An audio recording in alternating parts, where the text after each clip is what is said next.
Okay.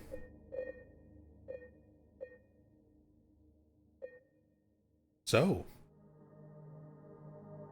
this is Silent Hill 2 Remake. We're going to be doing New Game Plus. Have I done... I'm doing hard mode combat and puzzles in the other playthrough. Let's do light combat and puzzles for this one. I'm still getting used to like each of the difficulties, each of the differences and everything. And I'm not too worried about the combat and puzzle aspect of it. This is going to be largely focused on the cam hack aspect of it. Could even wear some silly masks if we want. Might play around with some graphic filters. We'll keep it on default for now. Let's get going.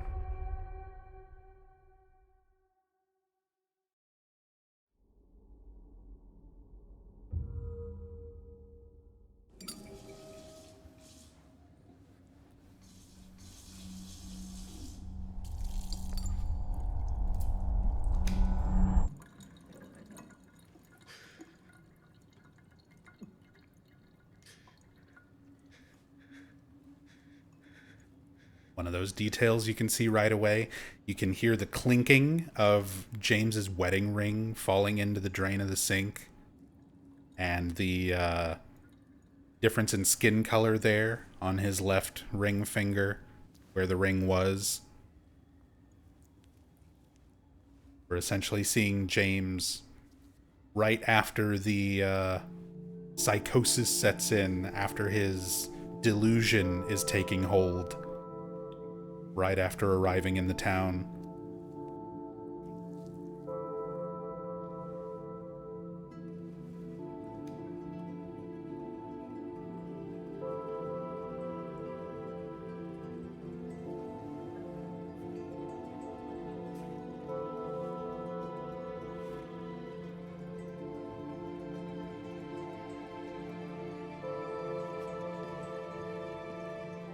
Mary. Oh, we're still on. I forgot we're on Japanese. That's fine. Yeti.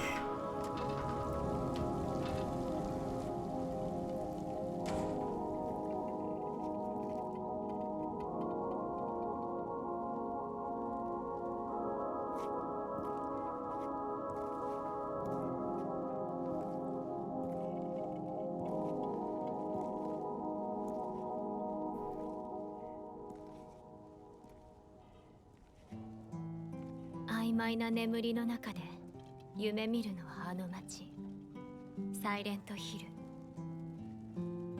ル。いつかまた二人で行こうと約束しておきながら、私のせいで叶わなかった。私は一人でそこにいる。あの思い出の場所であなたを待っている。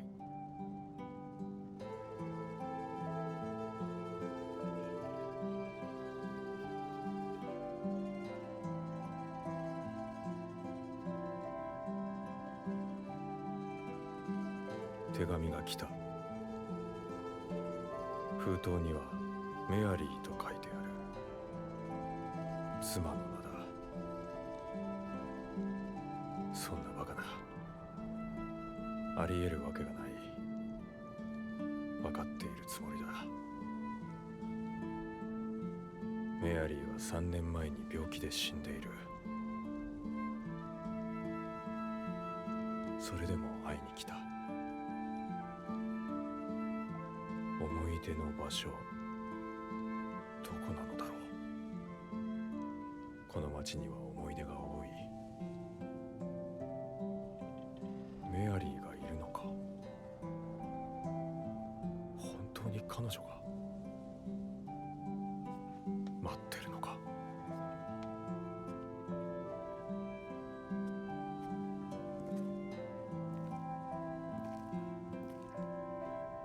Japanese voice actor sounds good. Honestly, I like both. It's kind of been several playthroughs for me now, going through this game and listening to the English dub and listening to the Japanese dub. And I like them both. I really do. I mean, I still absolutely love the original.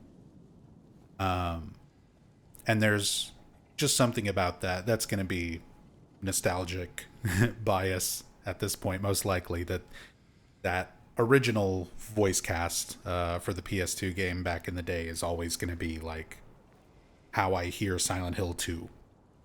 When I think of Silent Hill 2 in my mind, that's what I think of. But the more I've played this and heard the English and Japanese, I really do like both.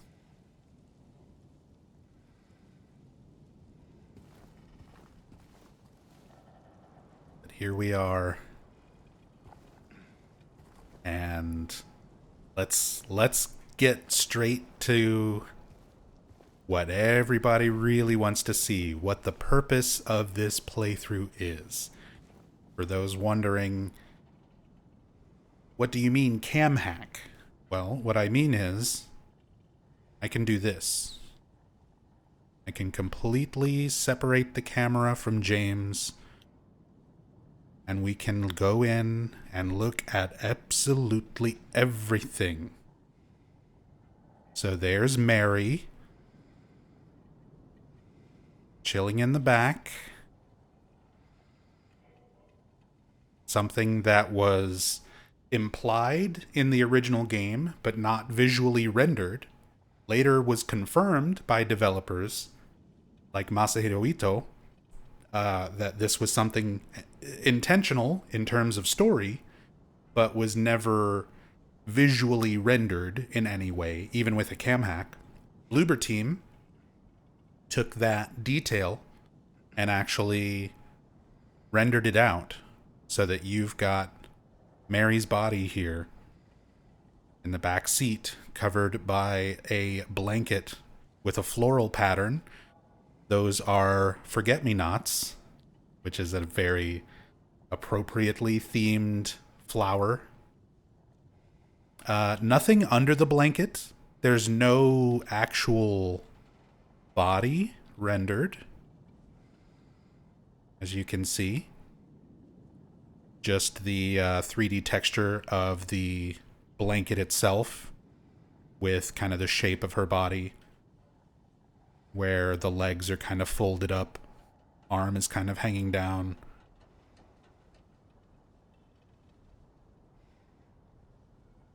Yeah, it's going to be a little bit dark sometimes looking at things. Comic and outline shader to see better sometimes. Let's see how that looks.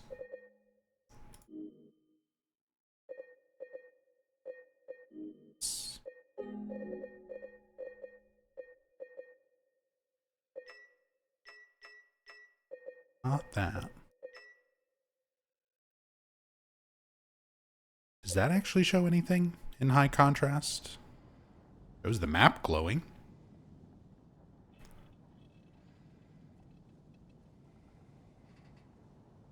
And not so much.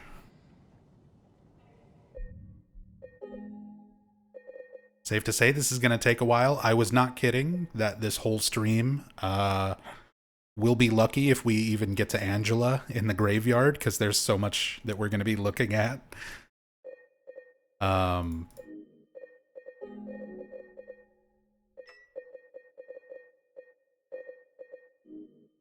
Tune outline camera filter.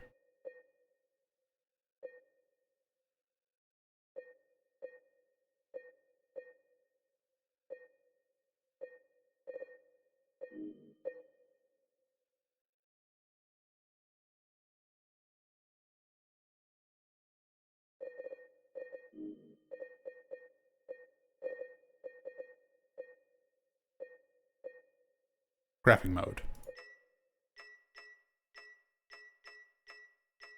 Outline and posterize. That's the one.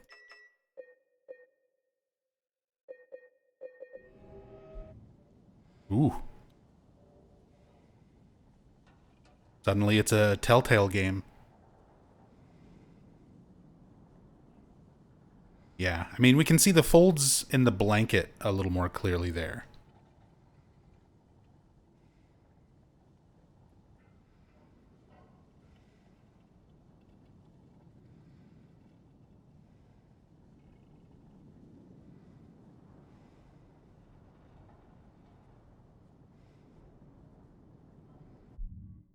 But yeah, we're gonna have a lot to look at. Um, we'll mess around with some of the filters as we go, but for the most part, I want to kind of see everything relatively normally. But there's a lot we can do. We can take a closer look at James himself. We can get right up in there and look at all these little details. I love how detailed a lot of these textures and models and things really are. Like, you can see the fucking red in his eyes, the little veins and stuff, the reflections in characters' eyes, all the stubble and stuff on his face. And his model will gradually change as we go throughout the game. Like right now, at the very beginning, he starts off like fairly clean. His clothing and stuff is fairly clean. There you can get a better look at where his wedding ring was. But like his nails and stuff look pretty clean. His hands and stuff look pretty clean. Clothes and everything. Whoops, we're clipping under the ground a little. It's gonna happen a lot. Controls for this are a little bit squirrely, but we'll manage. But yeah, he gets gradually more and more covered in dirt and grime and gross. His hands will have like dirt under the fingernails. His boots will be more scuffed up by the end. His clothes will be more disgusting.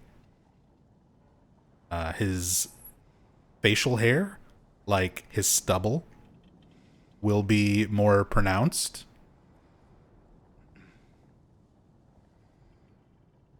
The bags, the discoloration, like under his eyes, will be more pronounced towards the end of the game. So yeah, a lot of these character model details going to be really, really cool to stop and look at periodically as we do this playthrough. Because Bloober really, really put in a lot of effort into the detail of the visuals.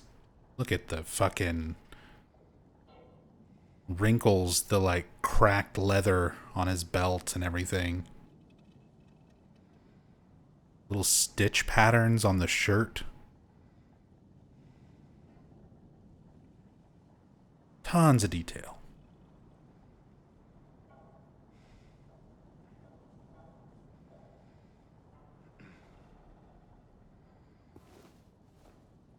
Let's take a little more of a look around James's car. We know we've got Mary back here. We can clip inside. There's nothing really. No trunk. Nothing like that rendered.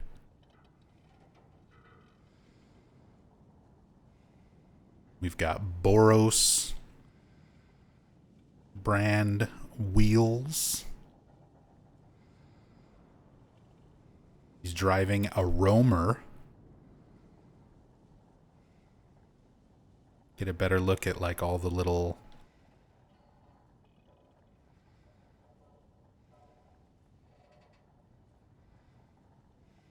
details in the car. But yeah, they kind of made up their own vehicles. Still very similar to the cars used for the original, where he was driving a 77 Pontiac Ventura in the original, and this is still very, very similar body shape.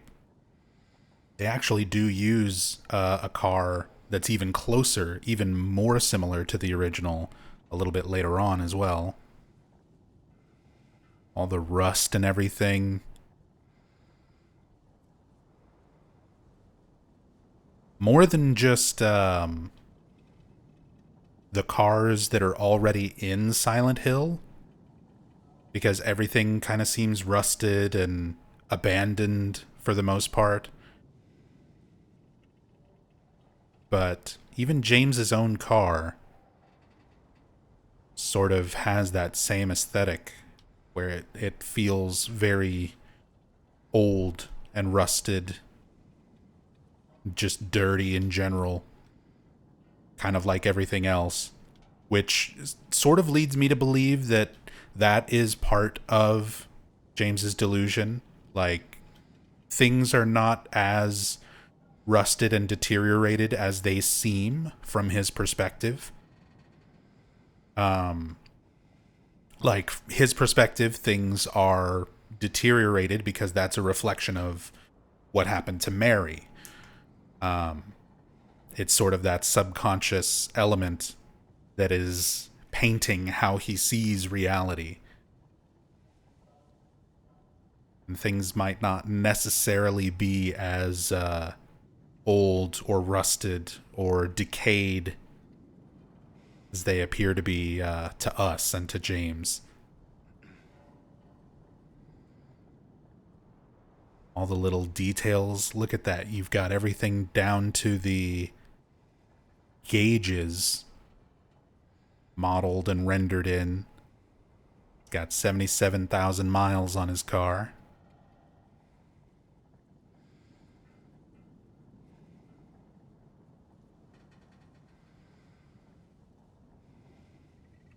Low on gas. Could be one of those ones where it doesn't show you until you actually turn the car over. Headlight switch.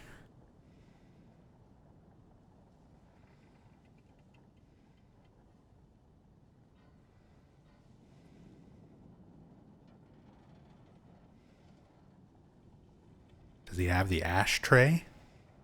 Feel like this era of car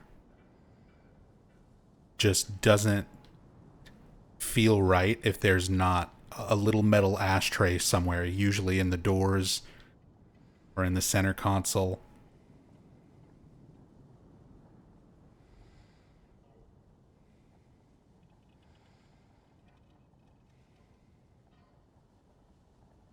That right there. That little thing right there would fold open and be your ashtray, most likely. I don't know if there's two little things there. Yeah, usually, again, this era of car, you would have like a cigarette lighter, little round cigarette lighter that pushes in and heats up a small coil. If you're old like me, then you definitely burned your finger on one of those as a child, at least once. Like a rite of passage.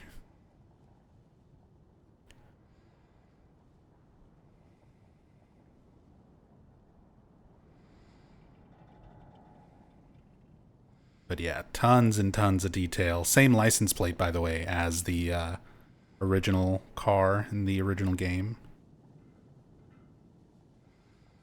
Deverin, by the way, thank you so much for the 41 months. Very much appreciated. Unsolicited hot take. This remake is ambitious and about as well done as we could have hoped, but it still just makes me wish I was playing the original. That atmosphere just can't be recreated.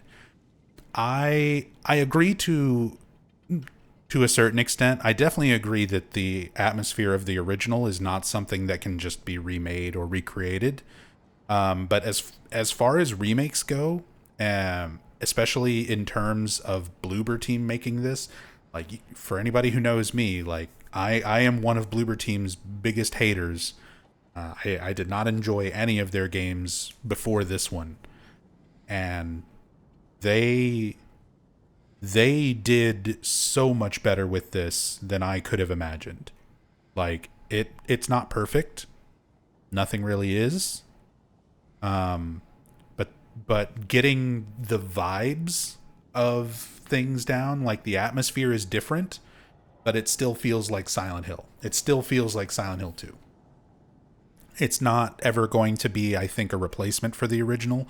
And the way they handled this remake, I don't think that's what they wanted anyway. It's not handled in a way where it seems like they wanted to replace the original. This feels like a fan-made love letter to the original, where they took all of the details and lore and things like input from some of the original devs, like Masahiro Ito, who was working with them, and incorporated a lot of those ideas into the game.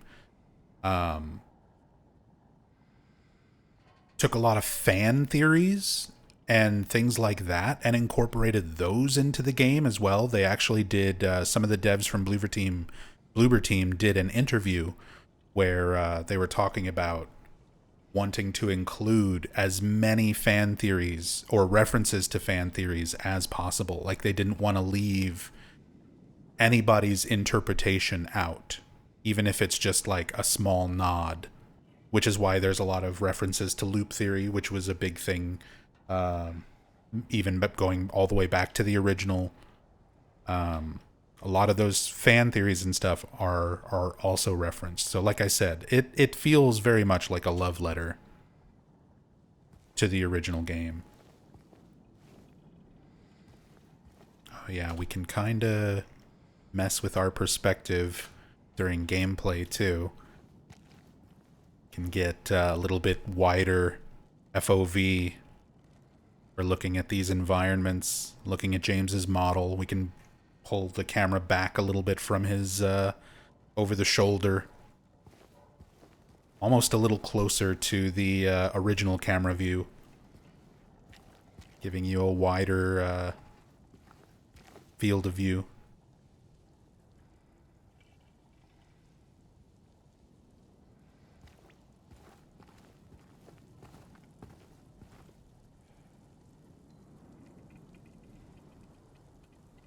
Start looking at stuff around the bathroom.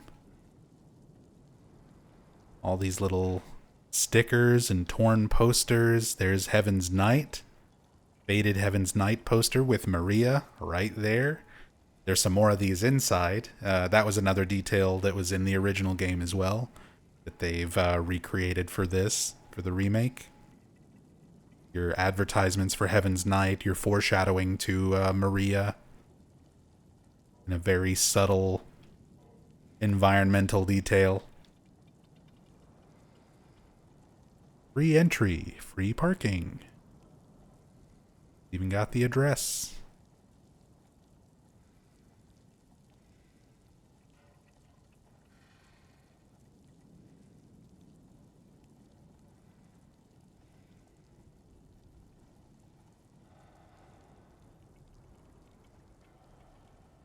Another Heaven's Night poster. Faded and torn a little bit differently. You can see more of Maria there.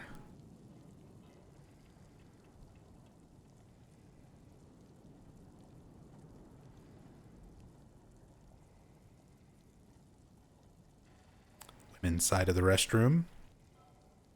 Nothing rendered in here since we can't go inside. Although the floor texture carries over, all the cigarette butts, everything are in there.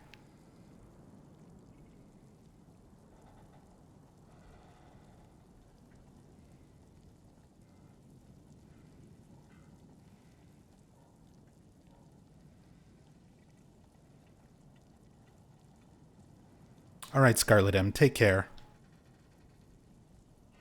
This will go up on YouTube as soon as the stream's over, so for anybody who misses it, the archive, it'll be on Twitch, it'll be on YouTube. No worries there.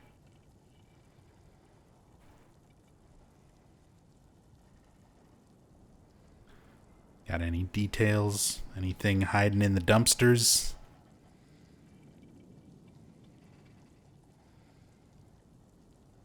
Under the dumpsters? Little bits of trash and leaves.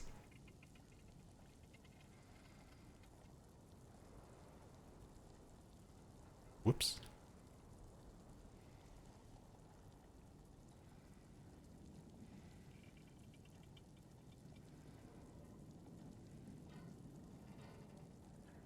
I think that's supposed to be the plastic that goes around like cans.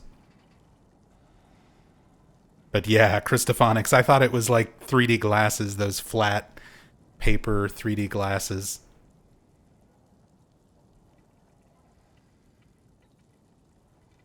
I'm glad I'm not the only one who thought that.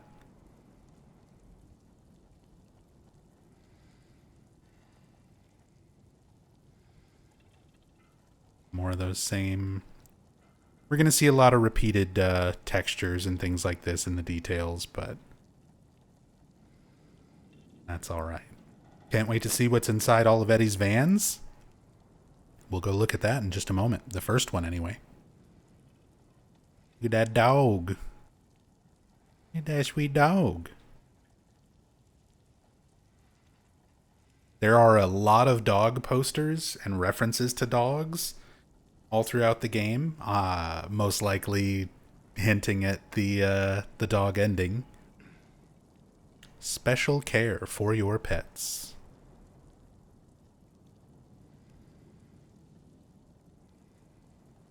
We've got Maine news, newspapers and stuff around, just in case there was ever any fans still doubting that Silent Hill takes place in Maine. Although that's been basically all but confirmed since the original game. And then the original Silent Hill 2 soundtrack gave a Maine address for Heaven's Night.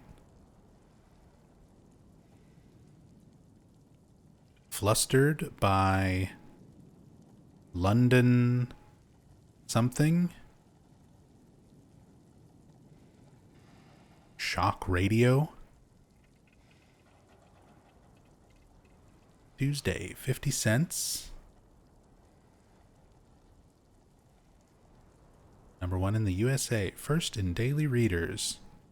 Joe DiMaggio. And that says 1999, doesn't it? 1914, 1999.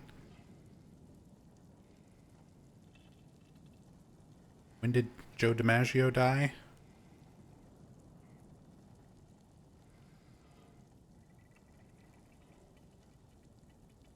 Yeah, 1914 to 1999. That is accurate. It's always funny to me that people are a lot of fans are really, really into trying to piece everything together in like a timeline sense. And I think sometimes people take things the devs say a little bit too much at face value. Like Masahiro Ito has said that Silent Hill 2, the original, was made to be... The setting is supposed to feel like the 70s and 80s, but we see technology and stuff that hints at, you know, dates being later than that. And here we've got a 1999 date in this little detail. So for people who enjoy mulling over the timeline of things, personally, I'm not super big into that, but it's still fun to analyze and think about. Wall Street Newsline. We're going to see some much more interesting details in some of the little posters and newspapers and things like this as we go on, too. Because I know there's a few specifically that give the text that you see on it is parts of Mary's letter. So even little details like that we'll try and see later.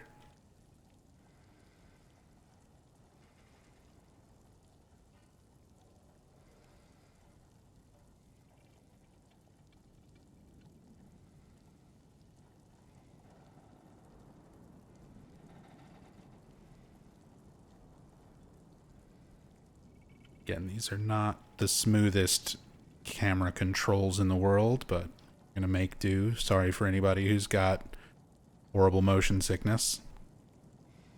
Silent Hill news. Toluca Island, vandals strike again. And it's got a picture of a wall that we'll be going past a little bit later with all the graffiti and stuff on it. So the vandals strike again is kind of like we're world building. We're telling why there's graffiti and stuff everywhere. It's something that's been happening in the Silent Hill news. Those vandals. Whoa. Everything started smudging away. I don't know what's causing that.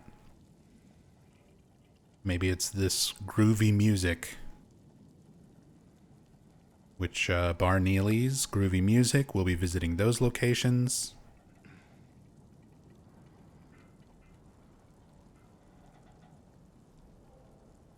James is like, what the fuck is this guy doing? Yeah, James is going to spend a lot of time standing around by himself while we look at stuff. That's just life now.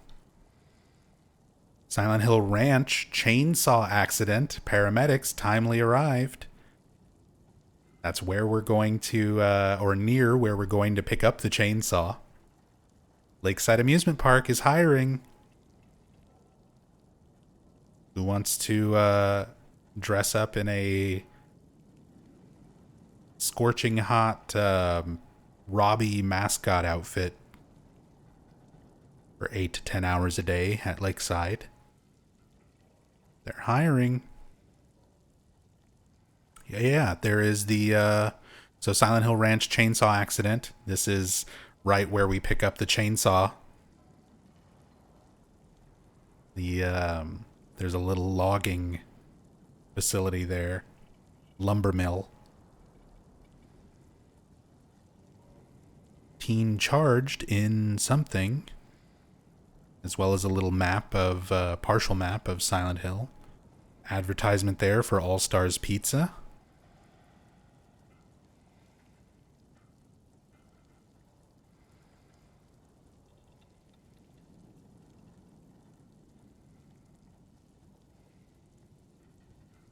How far away can you go with this cam hack? So let me reset stuff real quick.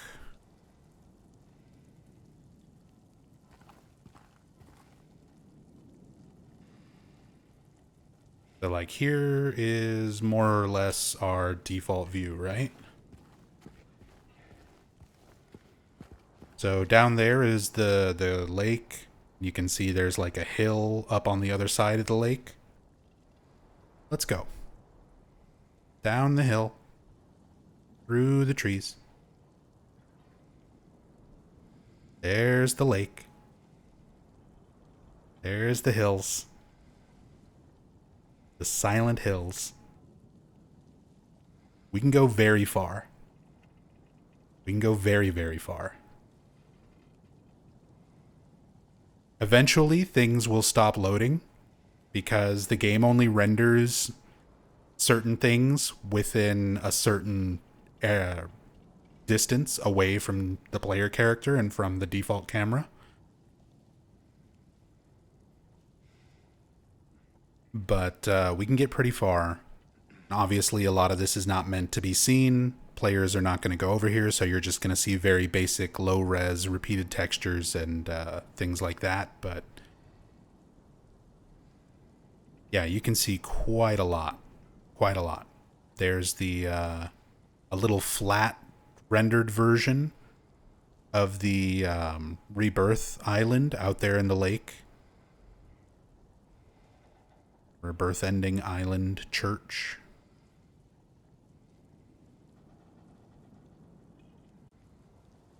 So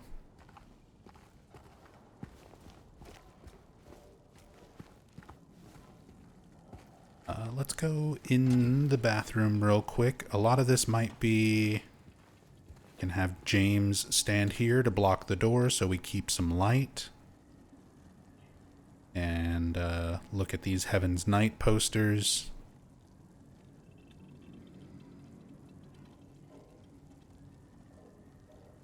Even more over on this side. Again, all of our little foreshadow to Maria. Stuff that was pretty much almost exactly the same in the OG. Our Bible verses, very faithfully recreated, looking almost identical to the OG. So many of these textures, like, almost look like they were ripped straight from the original game, but the resolutions and everything else that they're at, like, they had to have been recreated. But Bloober did an awesome job faithfully recreating them. Okay, it's just a little chip in the sink. I'm like, that's not his ring sitting there, is it? No. Can we go down the drain? Any wedding rings in the drain? There's a filter there, but theoretically it shouldn't be able to fall all the way down. Did he throw it in the trash? No?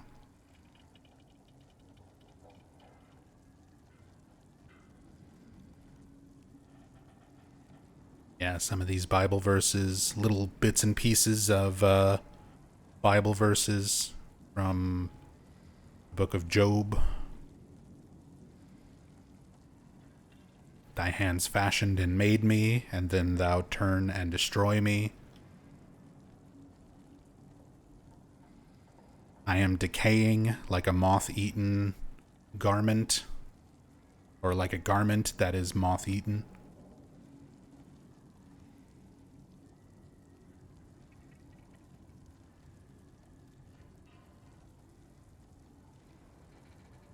A lot of the writing and stuff in here.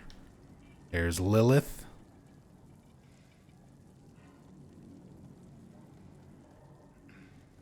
Taken from the Book of Demons.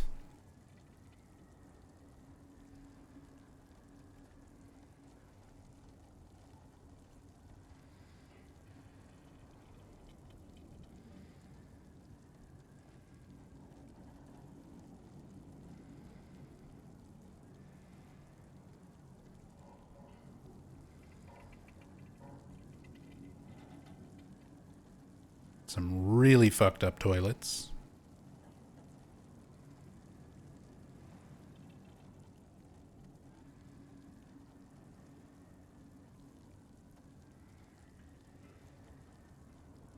Light bulb, not in a can. We don't get any delicious canned light bulbs in the remake. But I'm glad we at least have some little light source just for looking at these details in the bathroom. Cool stuff. Cool stuff. I love this kind of stuff. I love being able to see all the work, all the effort that went into these details. Just making the environments and the character models and everything, how the game is sort of put together visually. Because there is a ton, absolute ton of detail, as you can see.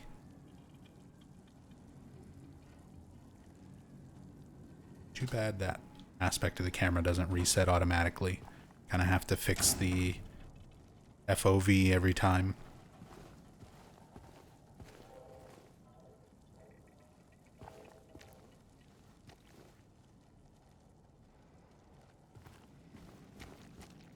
All right. Someone wanted to see inside Eddie's van. And I do like some of the details here. So this is one of those silly things. It started off as kind of a silly thing, I guess. There was not really any confirmation that this was Eddie's van in the original. Um, it's just a white van that you see, a repeated model of throughout the town in the OG, and it's the same here. During the intro video of the original Silent Hill 2, you see Eddie and Laura sitting in front of a white van like this one, sort of like looking over a map, and like Laura kicks Eddie's foot. And there's a lot of stuff that you could infer from that Laura got a ride with Eddie into the town. It could explain part of how she got here, and why her and Eddie are kind of somewhat friendly already. And in a playthrough that Fungo, the legendary Fungo, did with the original James actor, Guy Seehee, whenever Fungo would run around and see these white vans, Guy Seehee would be like, "There's Eddie's van." He'd get all excited about it, and point it out. And it just kind of became a meme because I loved it so much. I would reference it in a lot of playthroughs and things like that over the years. So the white vans just kind of became Eddie vans. And now you actually go in the van. There's junk food wrappers and containers. Happy Burger. And drink cup and stuff like that. Evidence of food that's not in a lot of the other cars and stuff that we'll be looking at. Something that's a little more specific to Eddie. Not a pizza. Surprisingly not a pizza. They could have stuck an All-Stars pizza box in here. Would have been great. But we do have Happy Burger. Kind of just like with James's car, there's a lot of detail here.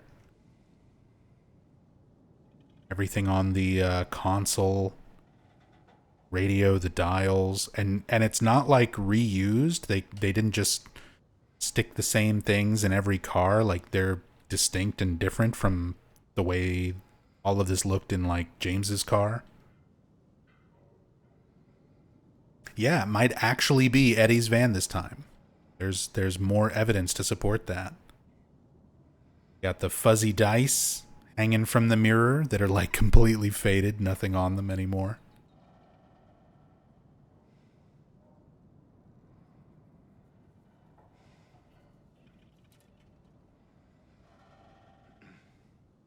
We've got another Bible reference here on the license plate for Eddie's van.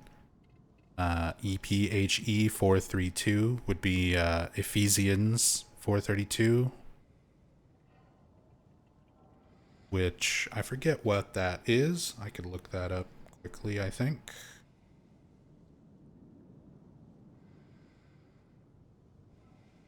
Ephesians 432. Be kind to each other, tender-hearted, forgiving one another, just as God through Christ has forgiven you. Forgiveness. Football sticker. There's a lot of football paraphernalia around Eddie. When you find him in the apartments, there's a room right next to him with football posters and things like that. Eddie, part of his lore, he shot a football player in the leg before running away to Silent Hill, and killed a dog as well. So having a football helmet sticker. Yeah, and it's blue and yellow. It's not quite Dallas Cowboys. It's legally distinct, not Cowboys. But in the original Silent Hill 2, the posters that were in the room across from the bathroom where you meet Eddie in the apartments, one of them is a poster of Emmitt Smith. So it's like it's like a modified, slightly edited poster, but it is clearly like Dallas Cowboys.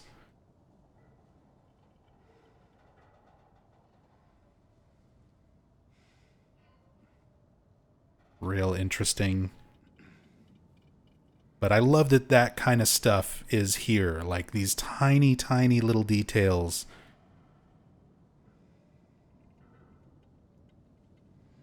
Just on the van here.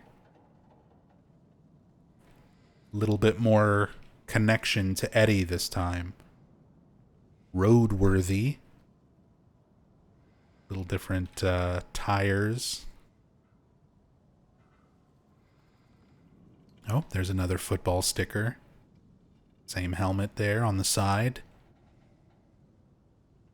So cool. No dead dog in the trunk? Nah, doesn't appear to be anything else like in the back part of the van. Pretty dark, but yeah, you can see like the texture and everything of it.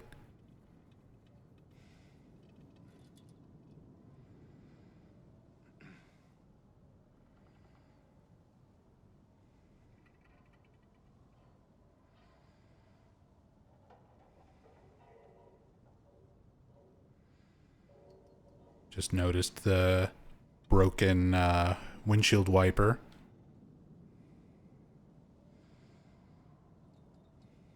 That's very not typical for this kind of van. Usually this would be open, especially with your rear view mirror and everything.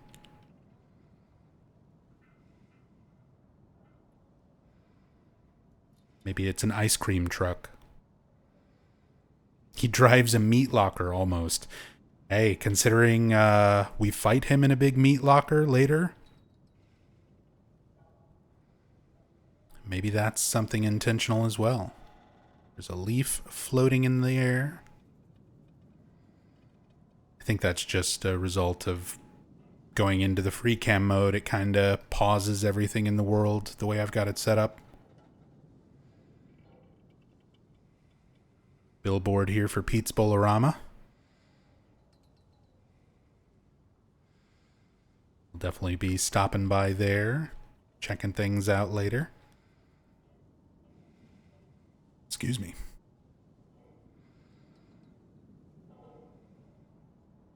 The classic road signs. And I kind of like what they did with this. So we've got Paleville National Park, 10 miles. Paleville, 10 miles. Old Silent Hill, 50 miles. And then Brams. And you can still kind of see it's like 265. But they really, really scuffed and deteriorated, rusted that corner of the sign, because this was something that changed from version to version of Silent Hill 2. So it's 265 in the original, and then it got changed for the HD collection, where they gave it different values for all these distances. The HD collection basically said, hey, maybe this is a mistake. We should fix these numbers, because it seems weird that the next town over, the way it's described by Sybil in Silent Hill 1, would be like 265 miles away. That doesn't make any sense. But maybe it was something from the original developers just to show that distance and reality and everything is sort of already being warped and distorted and not as it seems. But HD Collection changed it. And then the Enhanced Edition, the fan-made Enhanced Edition project, also changed it. Some of these numbers and stuff around to try to make them fit more realistically. And Bloober Team was like, you know what? Rather than blatantly show one number or the other, we'll just scuff the whole thing, make it a lot harder to see. And that, the fact that Bloober Team would be aware of those other versions and those differences in these signs, which are a fairly insignificant, like, part of the environment, let's be real, and do something like this, like, it shows that they were aware of even the most minute details and putting in something to kind of reference, like, these differences in all the different versions, how these signs would be different. We calm. The L and the E have fallen off.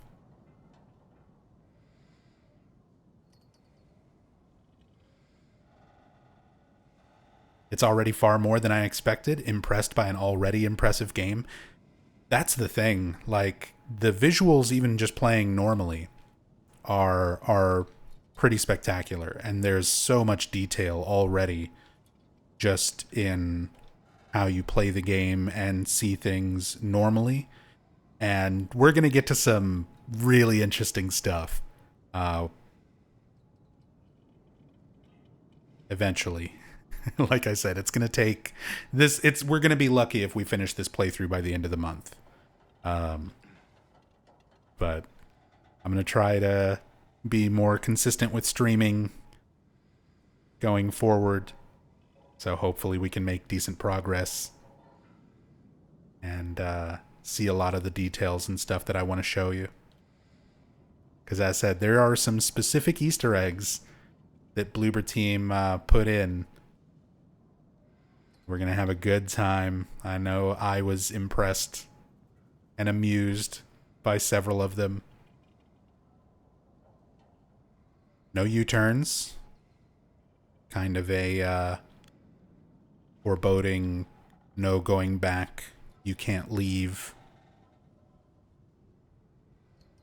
sort of sign there. Rotted out billboards. Again, some more of the landscape here. Normally the game kind of stops you if you try and go this direction, so let's go this direction. No swimming in the lake. At least not here.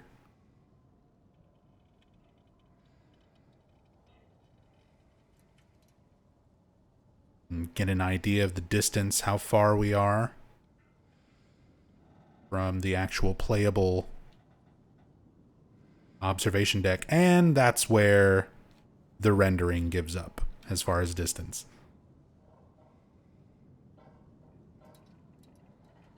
But still, very impressive how much of this they bothered to render in and give texture to. Even stuff like this where, you know, it's done very basically because no one is going to see really any of this.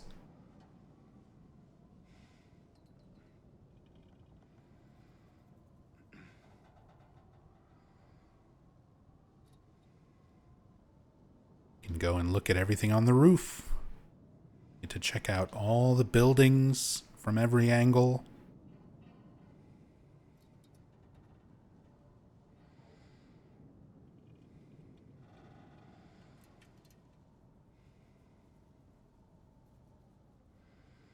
Our rotted out Toluca Lake sign. Alright.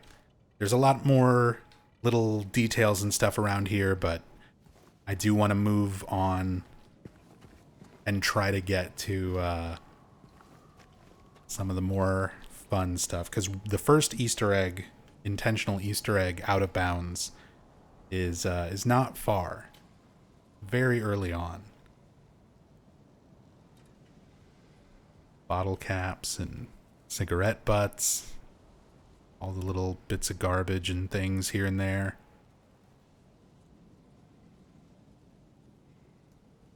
Got a bottle hidden back here.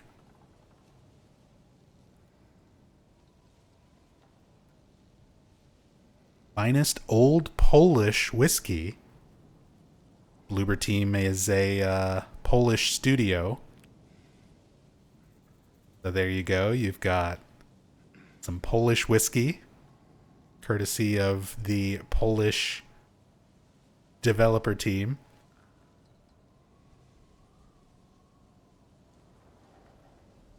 Yep. Poland mentioned.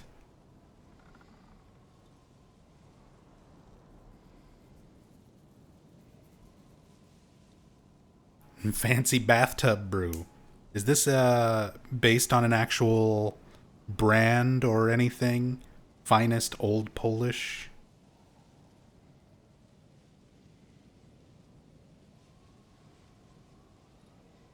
I'm like looking it up. See if anything comes up. Oh, there's a Canadian whiskey called Pendleton. Is that a Downpour reference? Huh. But yeah, just a fun little reference.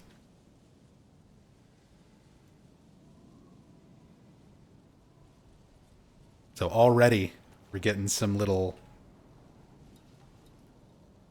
fun Easter egg stuff.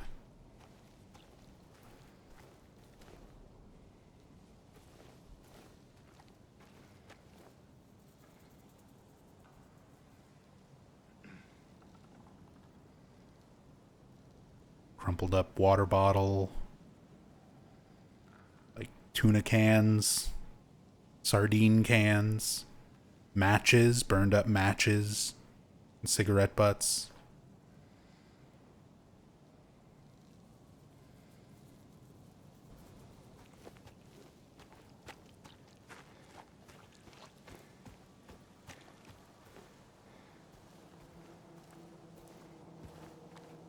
Who knew video game litter would be so fascinating? You know, as said, this might be the most boring thing to a lot of people out there. Going around looking at all the trash and things in the game that a normal person playing this game would just run past and not even remotely think about. But this is the type of stuff that I love. I appreciate all the love and care and attention to detail that goes into making these games. Even if you're not consciously aware of it, it still is kind of affecting how you perceive things in the game, how you perceive the game world that you're in.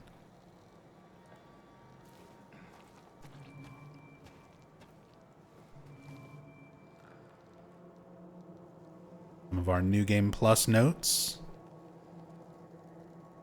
Grave truths lost to the mind shall flow white into a void chalice, so the rite of red shall commence. So they added some notes for New Game Plus. They kind of shift some of the notes around and add some new ones. And notes like this are implications, little hints for players on how to get some of the other endings.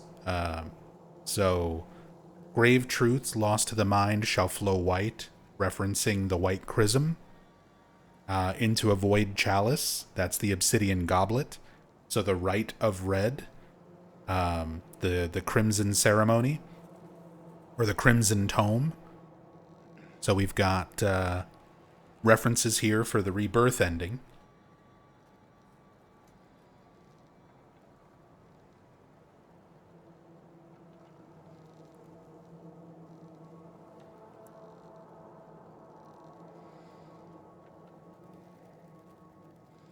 And the text matches, which is not always the case. There's a lot of notes where if you zoom in and look at them, what was that? There was like a green light over here in the distance. What was that? Was there a UFO? Did I miss the UFO?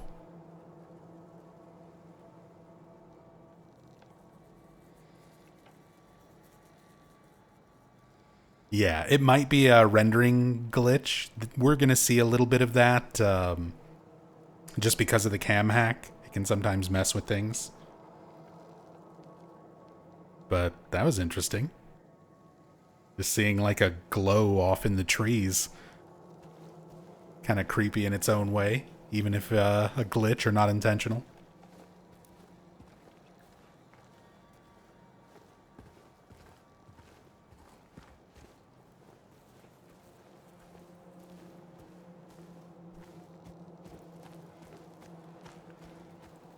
Sale. Thank you so much for the 20 months. Very much appreciate it. Thank you, thank you.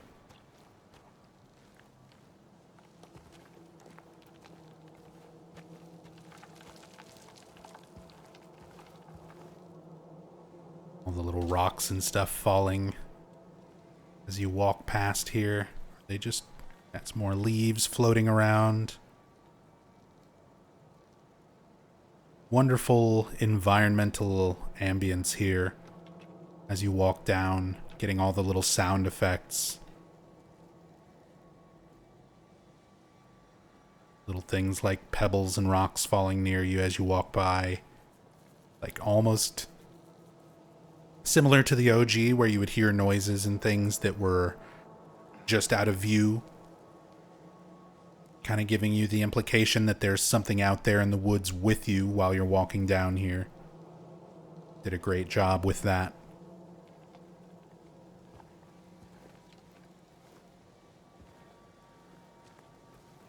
Halftime 74 says that Polish whiskey was actually a real thing, produced between 1970 and 1980. Oh, nice.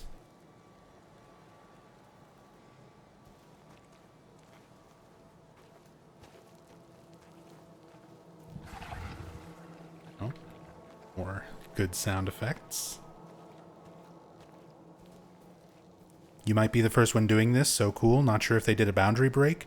There's definitely some other videos and people out there who've done this already. Not quite the way I'm doing it though. Like, I know there's not a lot of people who do a full-on live stream where they're just going through and looking at stuff over the course of a whole playthrough, like an edited video where they kind of pick and choose very particular details. But yeah, as far as doing this kind of thing, like a full playthrough, using the cam the whole way as we go through,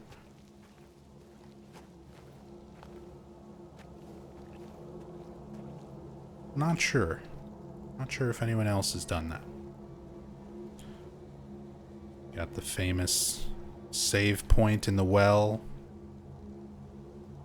Love all the moss and everything kind of growing from the top of it.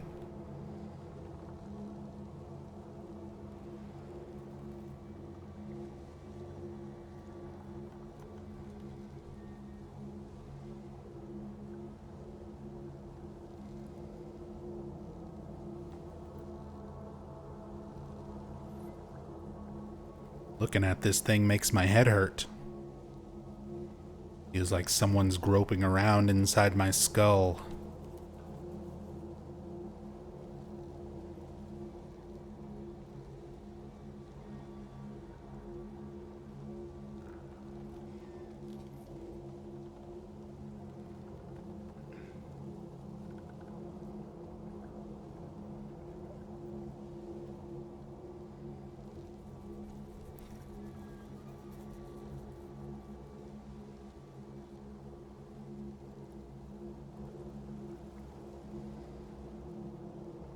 Oh, there's even a bucket back here behind.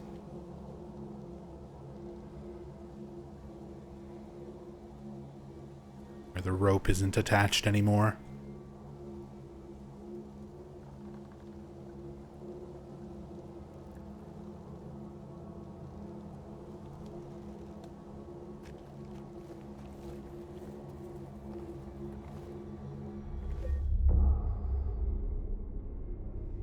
Can I cam hack during this? No, unfortunately not.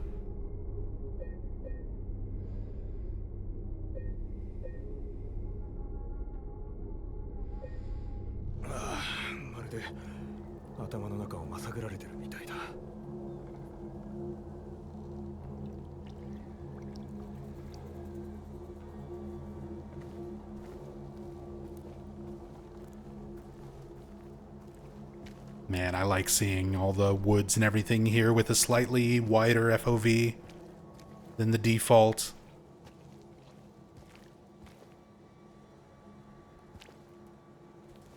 And yeah, we're on Japanese dub. Because I forgot I still had it set to Japanese from months ago, whenever I would have recorded the playthrough to compare the Japanese and English dubs. That video's up on YouTube for anybody who hasn't seen it. You want to look at a side-by-side comparison, back-to-back comparison of all the cutscenes and everything in English and in Japanese, you can check that out. But yeah, that's why it's in Japanese. My settings are still, the audio settings are still that way from when I recorded that. Before we go in, and take the camera in first. And look at low-res Angela. Because until you're actually in the environment, it doesn't render in models completely. So we get these very low poly variations of things.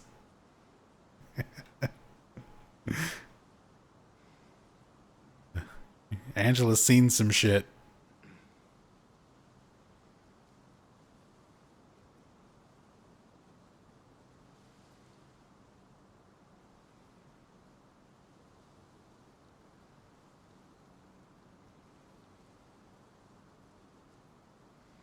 Got the church and everything here. Here, let's... Oh, although... So, during cutscenes, I cannot activate the cam hack, unfortunately. I think there is some cam hack software where it functions even during the cutscenes, but I wasn't able to get that working. This is the version I was able to get working. So at some point we may do another follow-up cam hack playthrough where specifically I cam hack during cutscenes.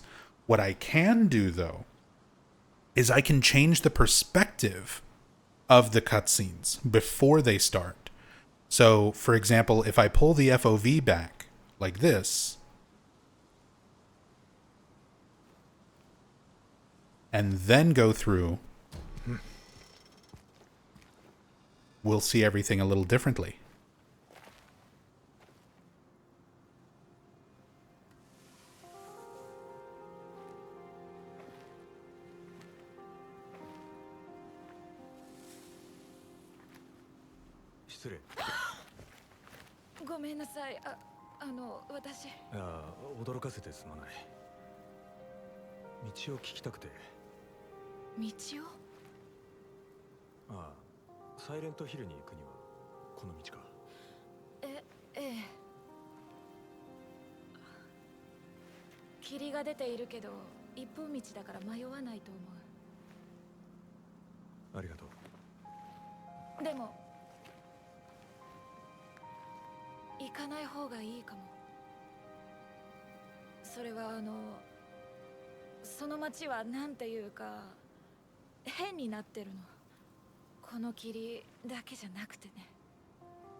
And James hits the stanky leg at the very end. Because that's where he normally would have walked off camera. You wouldn't have been able to see him anymore, so a lot of animations will do that. As soon as they're out of view, they don't have to be perfectly animated out for something that's not meant to be seen anyway. 他にまだ何か聞きたいの？いやただこの霧見てると怖くならないか？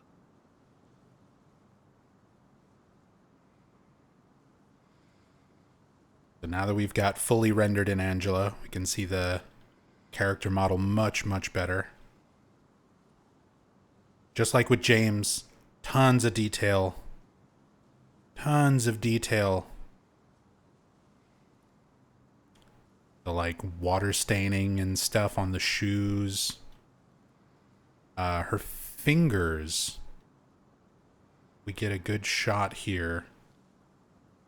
She bites her fingers. She bites her nails, which is a common thing for people who are stressed or trauma response. And you can actually look at the little detail and stuff in her hands, in her fingers, where her nails are all chewed down to nubs.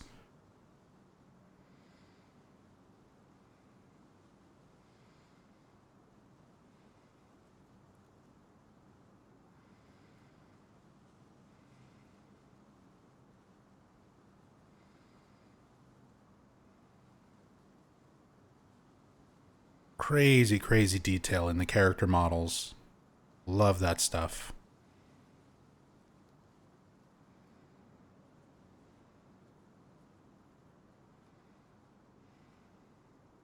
And again, you can look at like how much detail there is even in like the character's eyes, the skin textures, all the little hairs.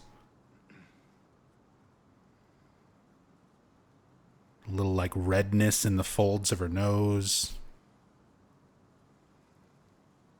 Freckles and things here and there.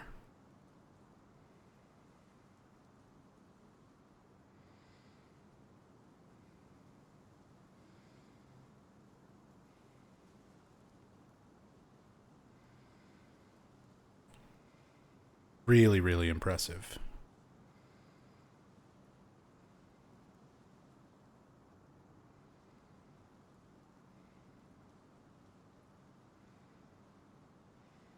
そうね。ほら、あっちの門を通った先よ。すぐ着くはず。探している人が見つかるといいわね。ああ、そうだな。 Angela has gamer posture. もう行くよ。 There's also some really interesting details in James, just from a story standpoint and body language standpoint. So you can see the way that Angela stands, crosses her arms. She'll put one arm down and hold it with the other arm, which is something that only Angela does up until this point where James meets her. And then later on, now keep in mind, like James is going through a really intense delusion. He has lost grip on reality at this point. So the James who is like interacting with people like Angela and Eddie, he's not really himself. He's trying to come off as normal to these other people who he's interacting with, when he's very much not normal, especially in his current headspace. And what James does, which is something that a lot of people in real life do, when you're trying to convince somebody else through body language that you're normal or that you're relatable, you will pick up other people's habits and you will repeat them back at them. So, for example, if you're sitting and having a conversation with somebody who puts their hand under their chin and like rests their hand in a certain way or rests their face in a certain way, if you sit there and across from a table, a lot of times you'll start mimicking those bits of elements of body language. it subconsciously lets you build rapport with other people. So Angela will sit here and hold her arms, specifically that one way where she has one arm down and is grasping it with her other arm, not just fully folded like here.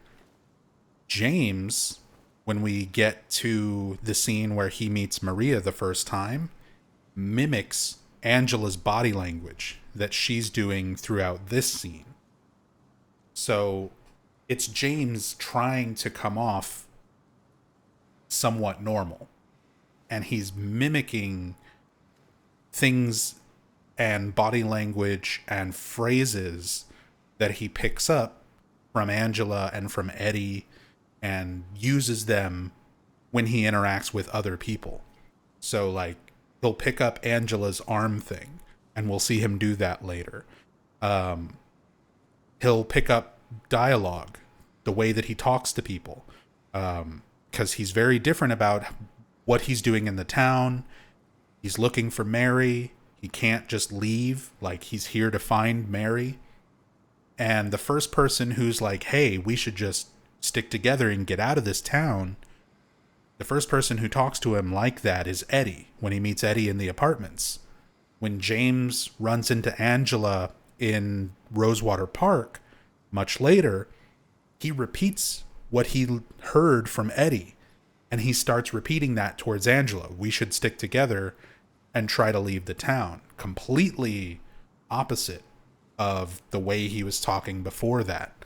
So it's really, really interesting, some of the more subtle details they did with James as a character. The fact that he's in such a deep delusion, he doesn't really know who he is. He's not himself, and he's mimicking the way the people he interacts with move and talk to try to seem normal.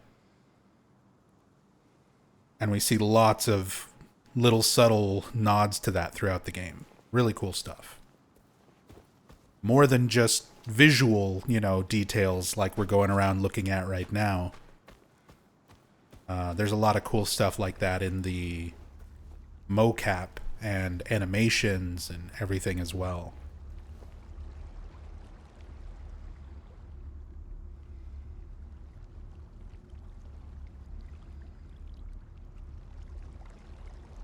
There's our Crimson Ceremony, in a very different place compared to where you find this in the original, but still looks very close to that asset in the original.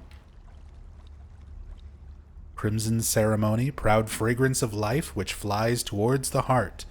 O cup which brims with the whitest of wine. Again, references to the obsidian goblet and the white chrism. All of the necessary items for the rebirth ending. It is in thee that all begins.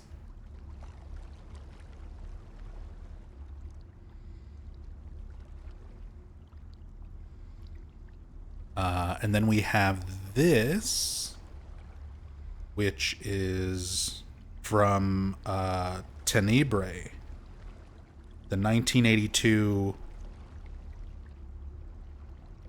Dario Argento film.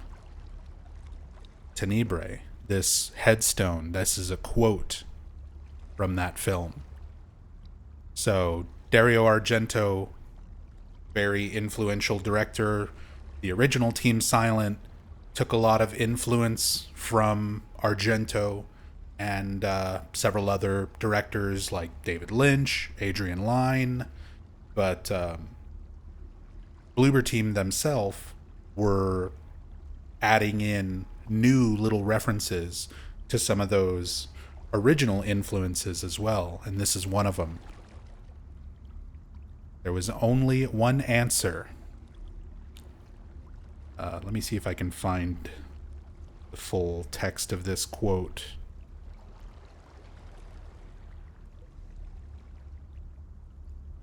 He had broken the most deep-rooted taboo.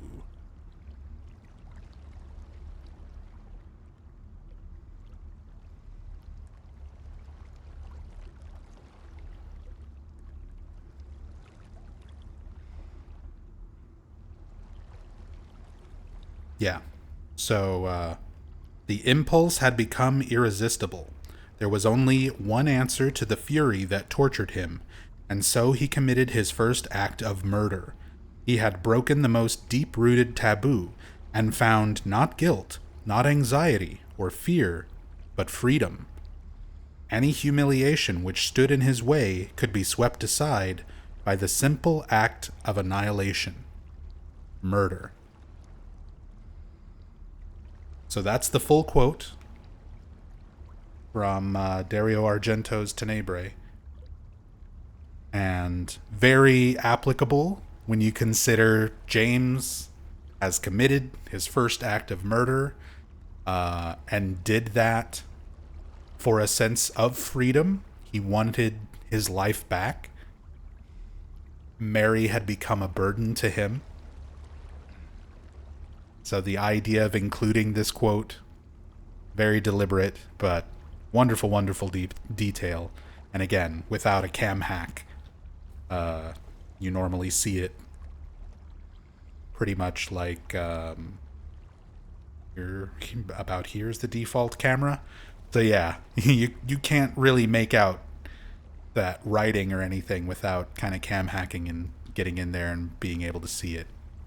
So cool detail. Great movie, by the way.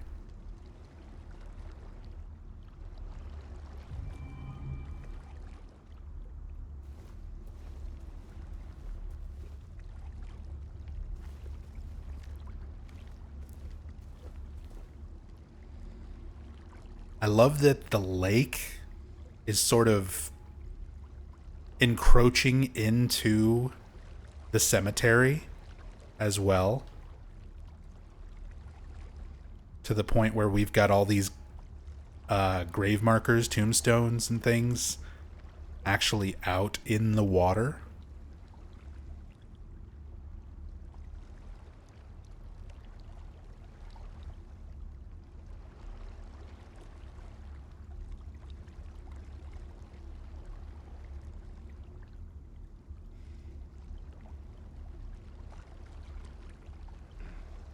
And some of these have legible writing on them. There's one. Timothy Griffin, 1865 to 1914.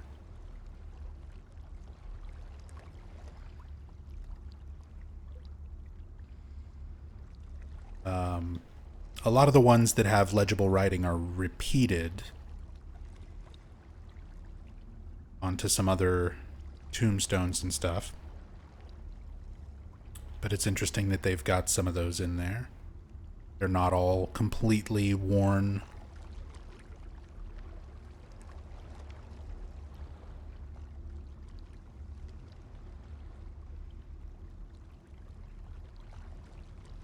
I know there was another one. I want to say it was like Dolores something written on it.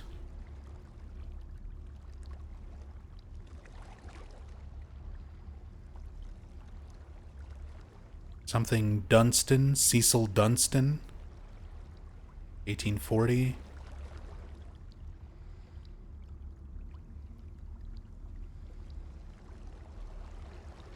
There's another Cecil Dunstan. But yeah, really, really cool. A lot of the details here in the cemetery. And then we've got the little church house here, which also has this carved into the door. Very difficult to see.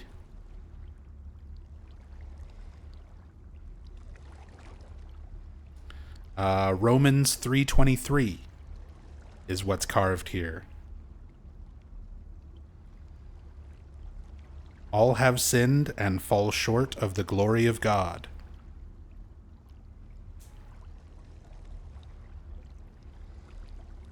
Some more Bible quotes, Bible references stuck into the environments.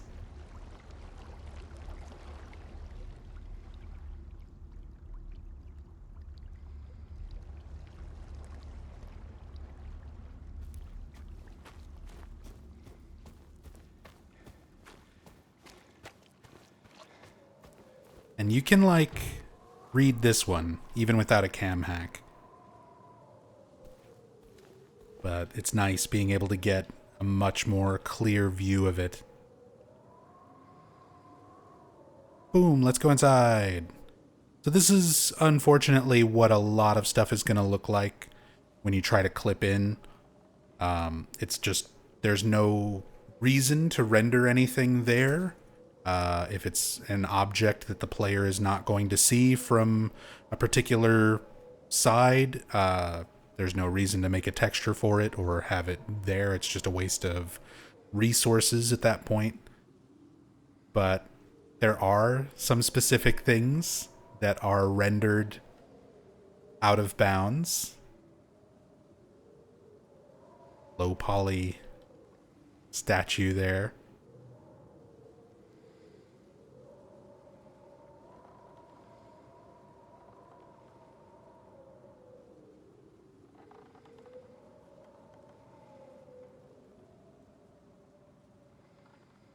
Top is absolutely stained with bird shit. Very appropriate and realistic.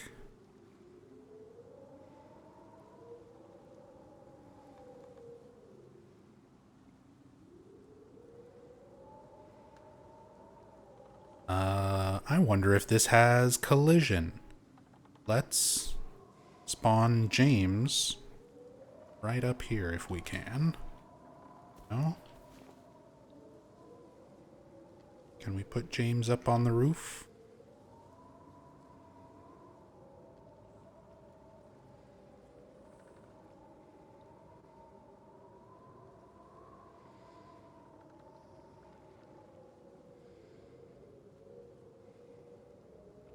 Hold on. Am I forgetting the command?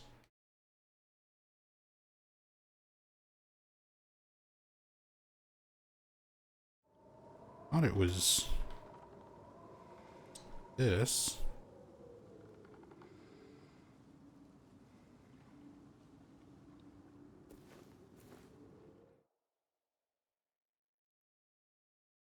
Hold on. Let me double check my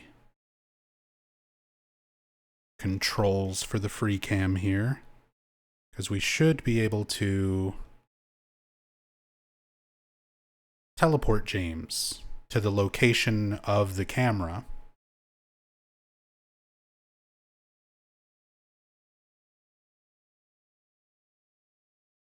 So more than just looking at stuff, we can also, yeah, control and F1.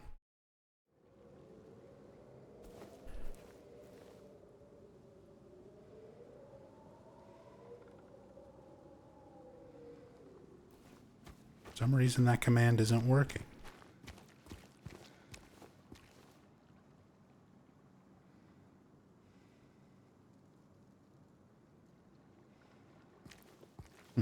I was just testing this before the start of the stream.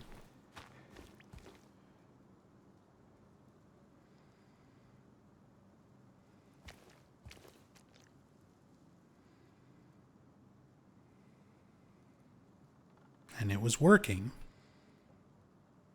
Oh well. As long as we can take the camera where we want it to be to look at stuff, that's the main thing. But using this mod, I should be able to also teleport James himself into some of these areas just to test and see if they have, like, collision or anything. But let's move on, because there is a really great Easter egg out of bounds right up here.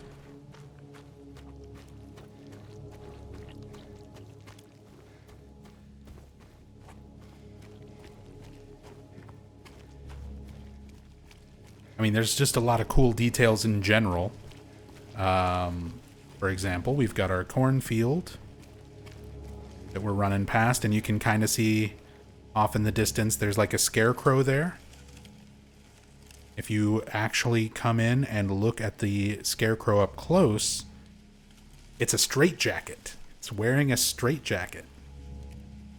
Very specific choice of garb. Not just a typical scarecrow thing.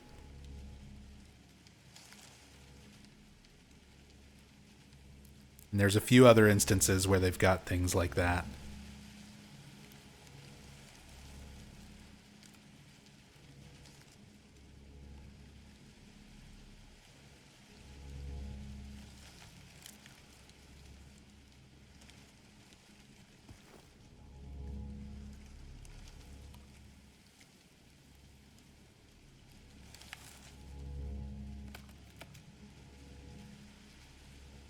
Cool looking scarecrow.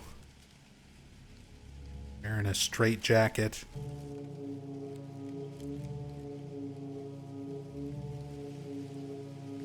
If there's any kids in the corn, don't talk to them.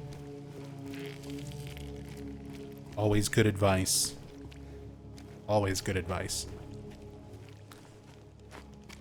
Alright, here is my absolute favorite thing. Let's pick up the chainsaw first.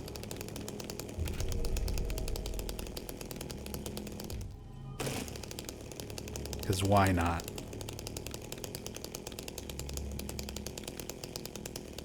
It's a blues Varna. It's a portmanteau of Bloober and Husqvarna, which is an actual brand.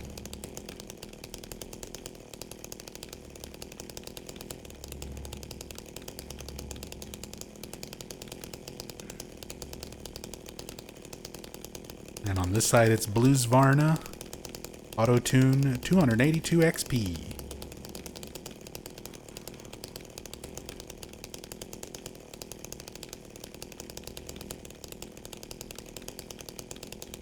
Machine learning, automated text,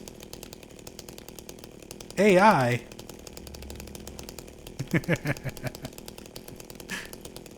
Gonna be a lot of that. The Coordinated Metal Sawing Machine Certification.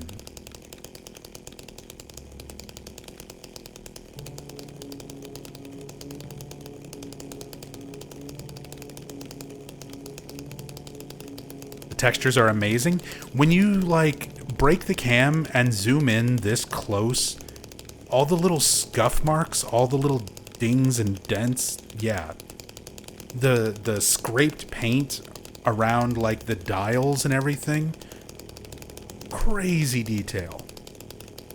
Love the intense detail on a lot of the props and objects and things in the environments.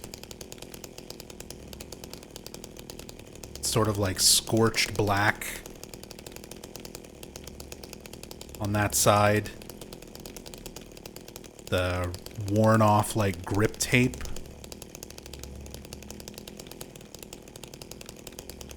Really cool. Love that stuff.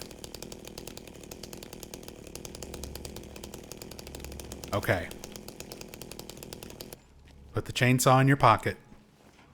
So here we are at the infamous Silent Hill Ranch. And for anybody who doesn't know, this is almost one for one, like very well recreated Silent Hill Ranch sign from the original Silent Hill 2. If you played Silent Hill 2 on the HD collection, they fucked up this sign and replaced it with Comic Sans, and it became a running joke in a lot of the Silent Hill community. A lot of the Silent Hill fan base absolutely fucking dogged on the use of Comic Sans for this sign and other signs in the Silent Hill 2 HD collection. So we've got the proper font and texture for Silent Hill Ranch now. Piracle, thank you so much for the 15 months. So here's where Bloober Team fucking wins me over. So there's Silent Hill Ranch. Let's go look in the barn. Oh, what's this? A pile of trash? A whole bunch of garbage laying on the ground over here? And the HD Collection Comic Sans sign.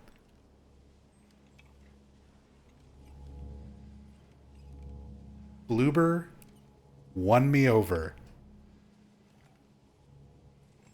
This right here is what inspired me to want to get a free cam and go through this entire game with a a magnifying glass, look at everything super super close, because the fact that they put in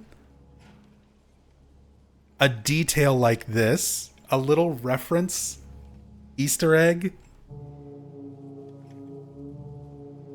to the HD collection and their stupid ass Comic Sans with the old HD sign sitting on a pile of rubble. That's amazing. That's incredible.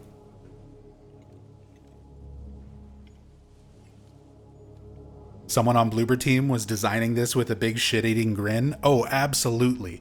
And this is the type of stuff to let you know, like, Bloober Team was not just given the task of making Silent Hill 2 Remake. They are clearly fans. They are clearly fans. Because this is the type of stuff where, like, you have to be in the community, part of the fandom, to know about this and know how people reacted to it, to even bother making something like this and putting in a reference to it. Like, that's amazing. I love that we have the HD collection sign sitting on a pile of rubble inside the barn at Silent Hill Ranch. Yeah, this was not just a paycheck for them. This was clearly a passion project. And there are some real diehard Silent Hill fans among Bloober Team.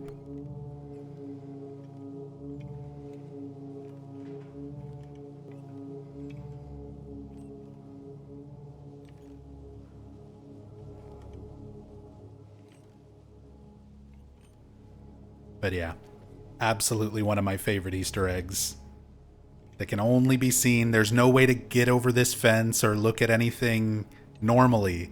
This is strictly something stuck out of bounds. This also, by the way, is proof that Bloober knew that people were going to be doing what I'm doing right now. More than just crafting the game from the perspective of your average player, they took the time to put things in the environments and on the models and in the details because they knew people were going to look at it beyond the scope of a normal person playing a video game. They know how Silent Hill fans can be. They know that people are going to go in and look at this stuff. They're going to rip all these textures. They're going to use cam hacks, and they're going to go over everything with a fine-tooth comb, just the way I'm doing it. They were anticipating that and threw in some little Easter eggs for us. I love it. I love it.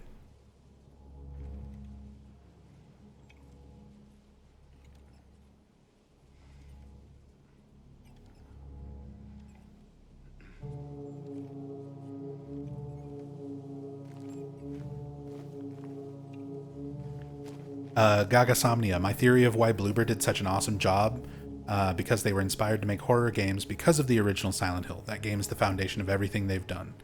Yeah, and they've said as much in interviews, like that Silent Hill was a big influential series for when they were making their own games, which you can definitely see that in Bloober's games, like how much of it is inspired by stuff like Silent Hill and a lot of other classic horror.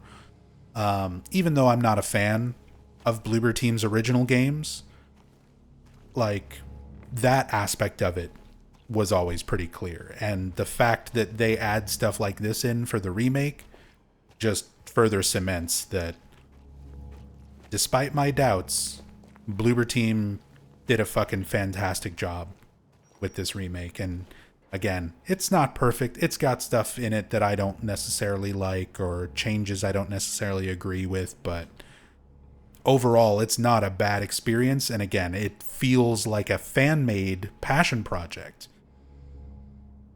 more than, the typical Konami cash grab. which is really awesome. Some real effort, some real care went into all this.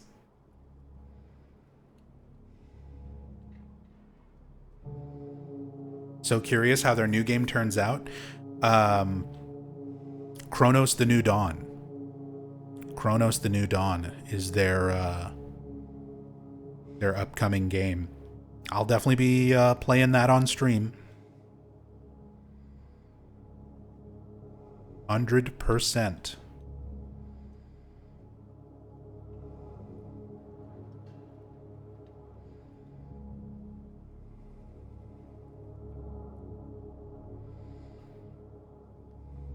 Here in the little destroyed greenhouse.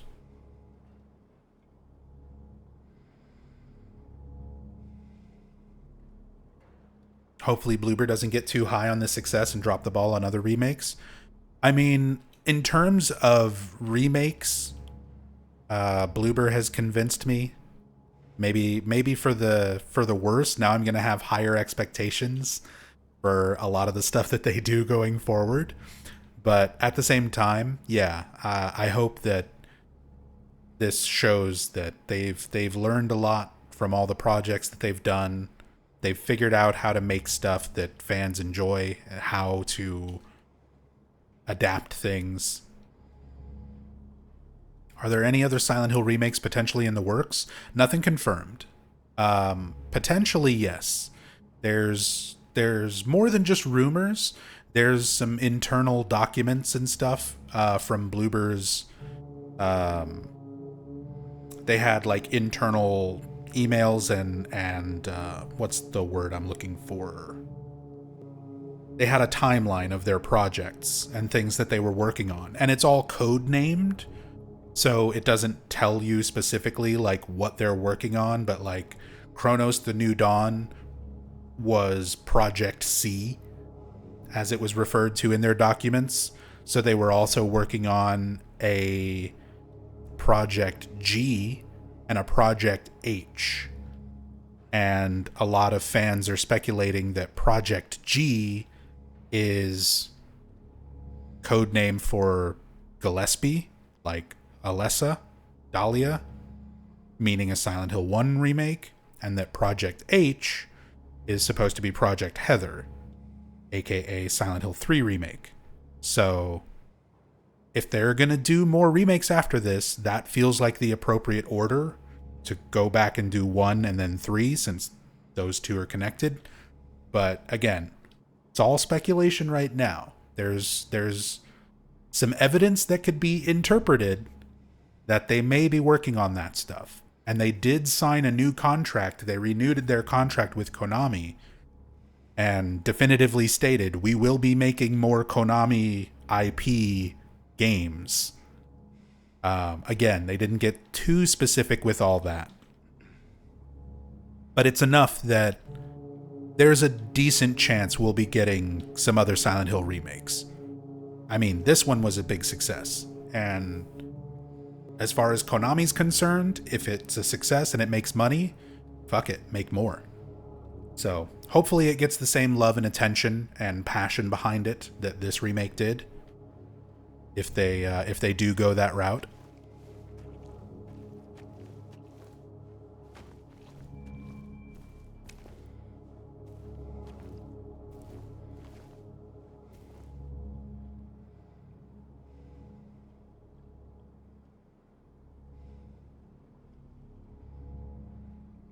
But for now, I'm definitely curious to try out Chronos the New Dawn, any other stuff that they're working on.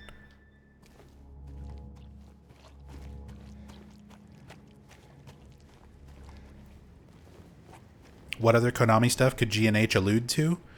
I mean, it could be Castlevania related. It could be fucking Bomberman for all we know. Still waiting on Townfall? Yeah, Townfall got delayed because the entire staff, production staff at Annapurna, like, walked out. And they had to completely rehire and, like, restaff Annapurna. But that's just the production side of things. It's still being developed by No Code, and nothing happened to No Code. They're the main ones like working on the game itself. So it got delayed because of production stuff, but the game itself should still be in works. It's still being devved. So Townfall we might have to wait a little bit longer for than originally planned, but it should still happen. Silent Hill F is most likely going to be the next thing to release, and I'm definitely still really excited to check that out.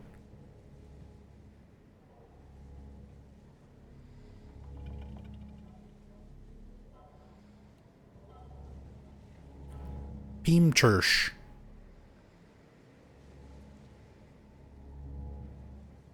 Is that a reference to the real Silent Hill experience? This a shout out to Twin Perfect?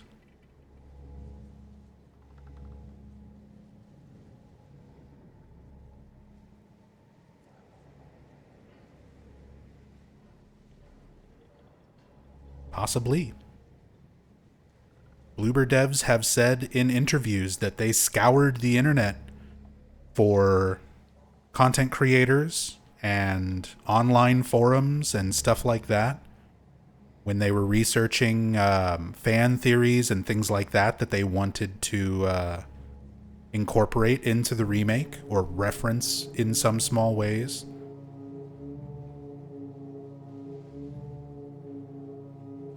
It would not shock me. Wouldn't be the first time that the real Silent Hill experience and Twin Perfect got referenced in an official Silent Hill game. They got referenced in Book of Memories. They're referenced in a note in Book of Memories.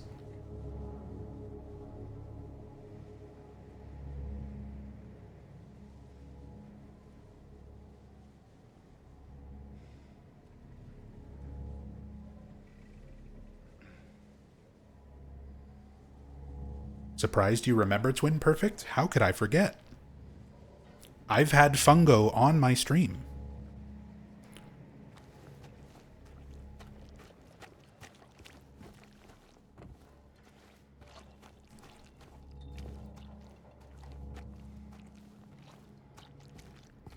He actually joined me and a bunch of other streamers for a playthrough of Silent Hill 1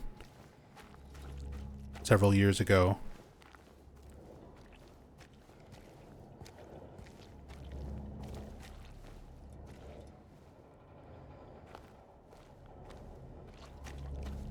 Didn't know they were referenced in Book of Memories? Yeah, there's a note.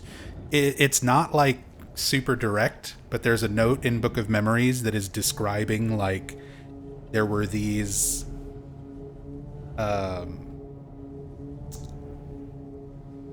man, I wonder if I can find it.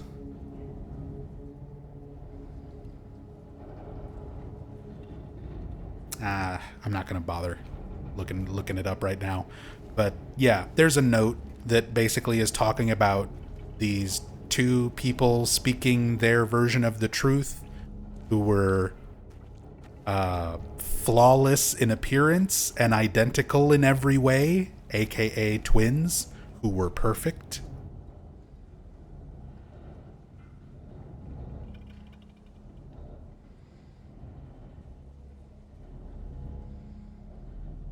Whatever happened to Fungo? He had a lot of stuff going on in his real life that he was trying to deal with. Some personal stuff. Some family-related things, as well as, I think, a big move. So, I think he just stepped away from the stress of content creation and stuff for a while. I would not be surprised if he comes back at some point.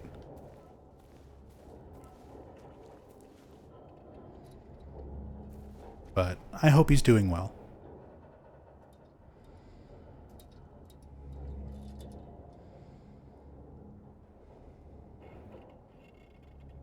They had a weird hang-up about saying the Order, or was it the Other World? Both. Both. Again, I know a lot of people give him flack for stuff, and they definitely went too far when it came to how hard they pushed against people like Tom Hewlett. But to be fair, that was kind of the general vibe of the fan base back then, and they were kind of parroting a lot of what other fans were saying on forums about Tom. And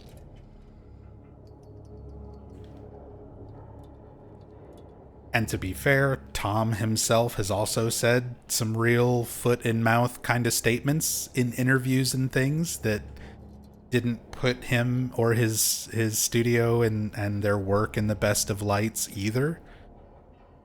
But in terms of like informative Silent Hill lore videos and things like that, there still is not anything that is as comprehensive as the real Silent Hill experience that they put together like all those years ago. Like, even if you don't like them for their attitudes, they can be kind of pretentious and snobby about the way they portray their information and their opinions on things. But in terms of just raw information with citations and evidence of everything that they're talking about, there's like nothing else on that level still. There's a lot of good creators out there too. Like Max Durat does a lot of really good stuff. Silent Hillside, Gaming Muse. There's a lot of people who do similar things in a, I would say, a more digestible format. But in terms of like a big overall ongoing video project like the real Silent Hill experience was, and just the sheer amount of research that went into all the information they share, yeah, there's nothing that comes even close.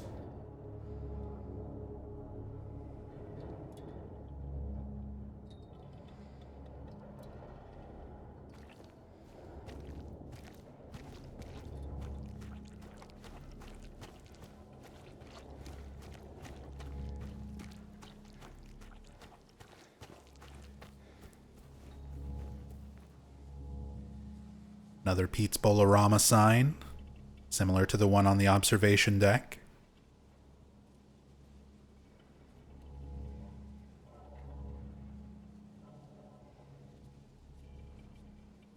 Food and drink, 9 rod from here.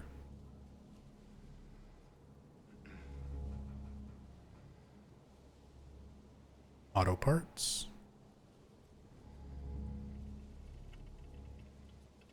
Went to town to get the window fixed. Spare keys in the drawer.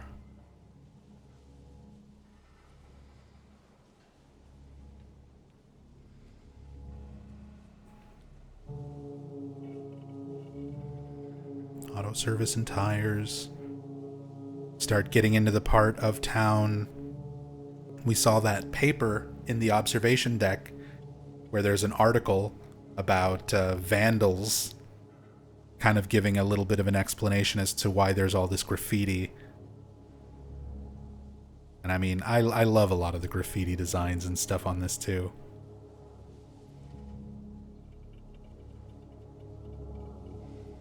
I had a phase in like the late 90s, early 2000s, basically when Jet Set Radio came out on the Dreamcast.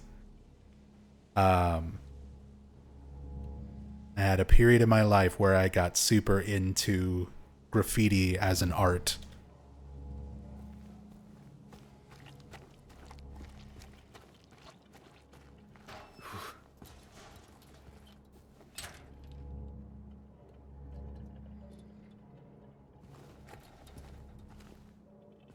So I've got a lot of appreciation for the graffiti and stuff that they use around here. Although a lot of it is obviously like repeated textures and things like that, but still.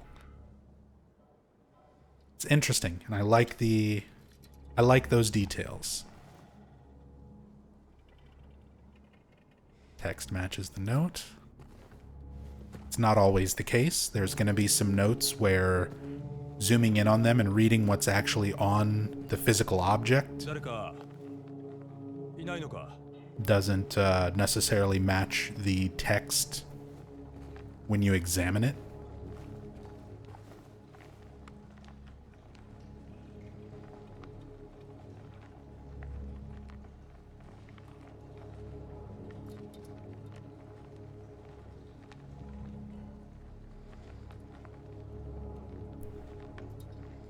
Oh, Hill Brewery.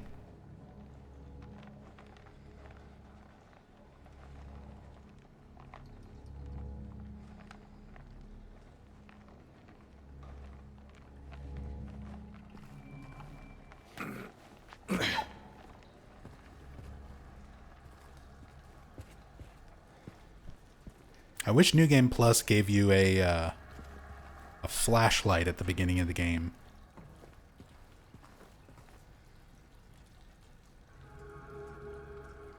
Just so I could have some better lighting looking at some of the stuff in these darker areas. Hell, even when we get the flashlight, I'm not going to be able to always have it in the position it needs to be if we're looking at something out of bounds.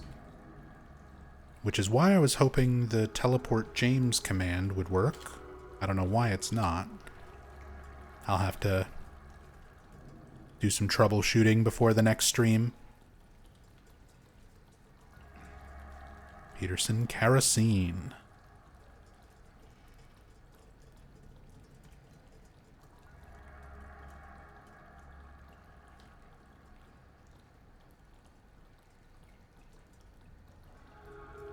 Got the old station wagon.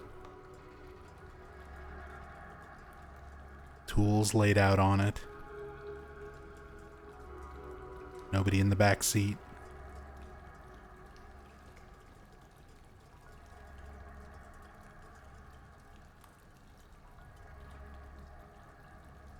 Some of the posters and things we've got here.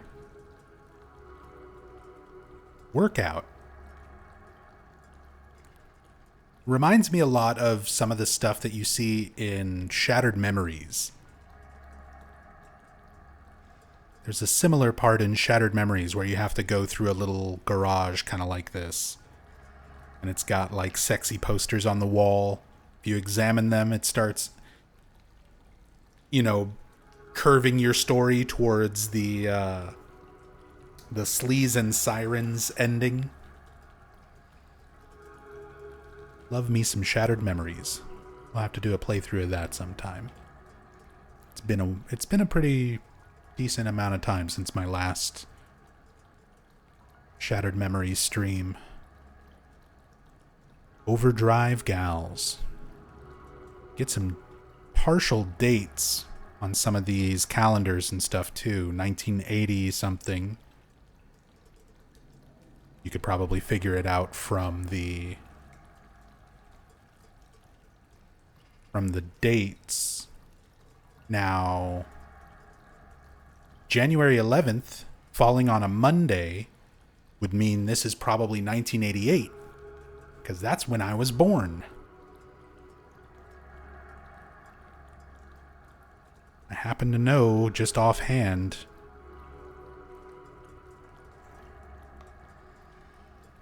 Because that's my birthday, and it fell on a Monday. That's probably in 88.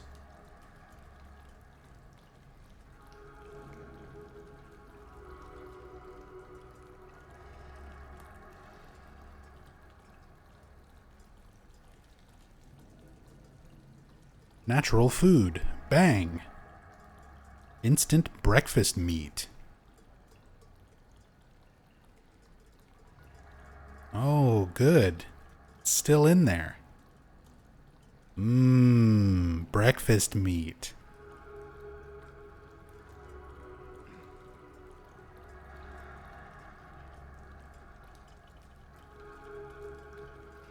And this.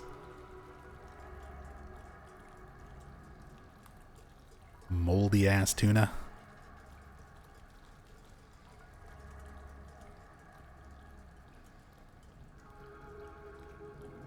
Got some cigarettes.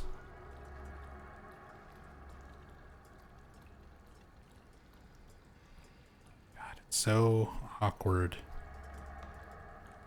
trying to reset the camera. Go. Sean, filter cigarettes. Maybe a reference to Sean Bean, one of the main actors in the Silent Hill movies.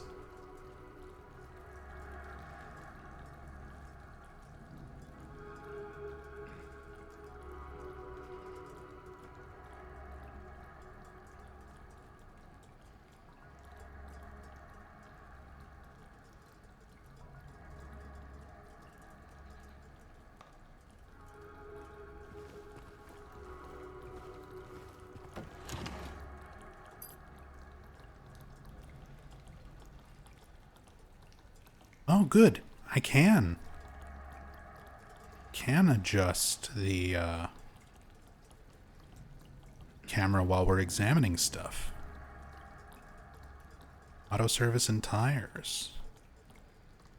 Look at James. Because the camera zooms in normally, so you're only really seeing his head and his arm, you don't see that he's kind of hitting the A pose. The default A pose. Whoa. I bet you can play all the guitar chords. If your fucking finger can do that.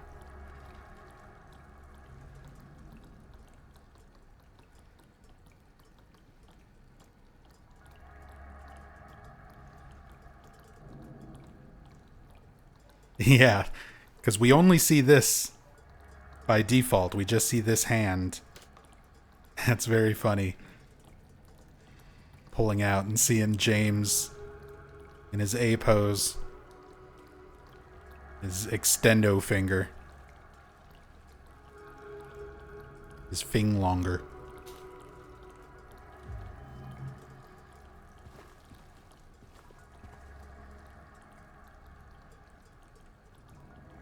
Leather jacket. Not a James jacket. Like a black leather jacket.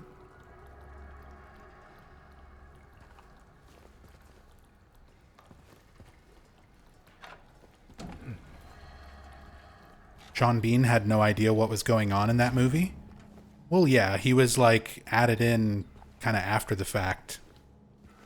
Because the original script for the first Silent Hill movie didn't have a single male character. Roger Avery actually had to rewrite a lot of the script, Christoph Gans's original script. So a lot of the like Officer Gucci scenes and the Sean Bean scenes, all of that was like added in those script rewrites.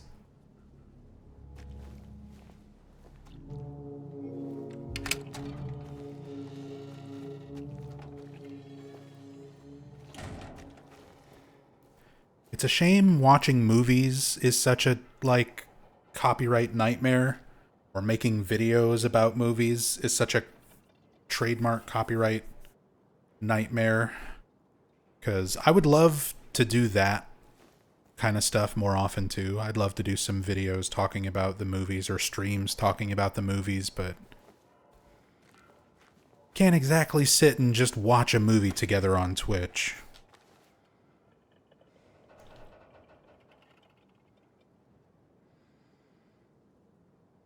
And even trying to put clips of it in like a YouTube video is guaranteed to get you blocked and demonetized and everything else.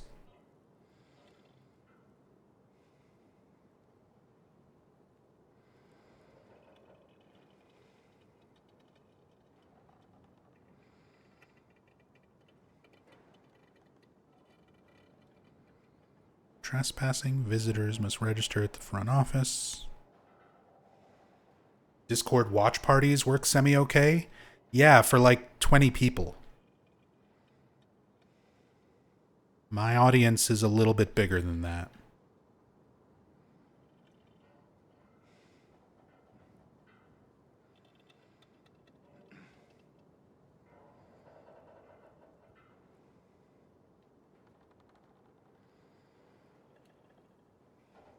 And even then, it's like, you have to be there while it happens. There's no way to archive it. There's no way to, like, host the video easily on, like, YouTube or anything. It's just such a pain.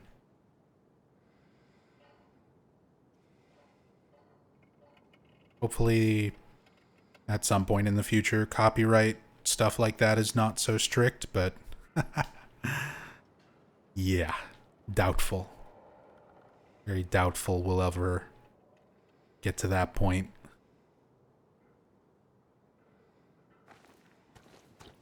Because it's like, clearly I'm not pirating the movie or re-uploading it in a way that would take revenue away from people who just want to watch the movie, because I'd be fucking pausing it and talking over it and everything else the whole time. But everything is moderated by like bots and AI now. It just scans your video and it's like, oh, you used 6 seconds of this movie, so fuck you.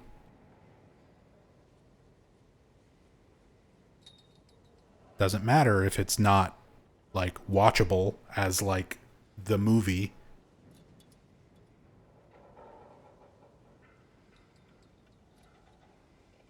Staff only beyond this point. So this is where I was doing some testing with the FreeCam mod before the start of the stream, and I was able to move the camera into here and it would teleport James.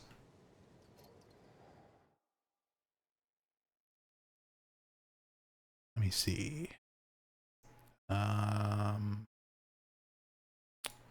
Roll F3? No.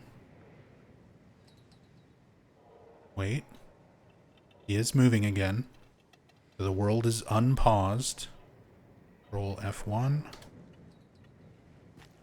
No. We're still not control F1ing. Still not teleporting. Okay. I'll have to troubleshoot why that's not working anymore.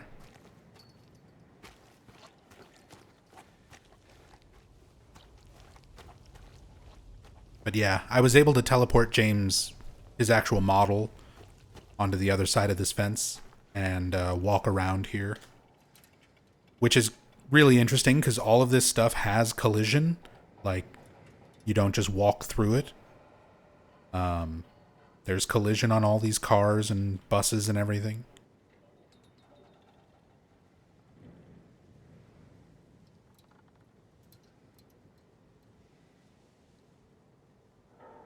Start checking all the back seats.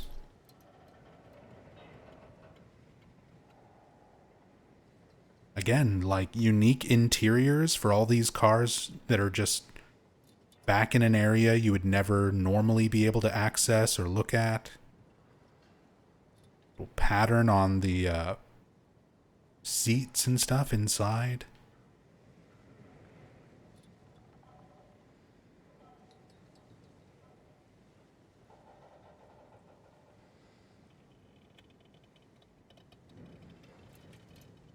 Controls and everything for the bus.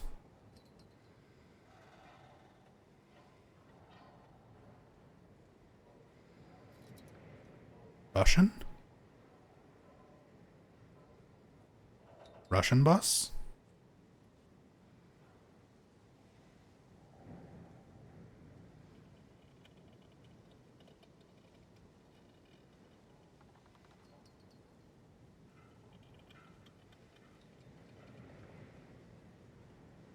Uniroyal tires.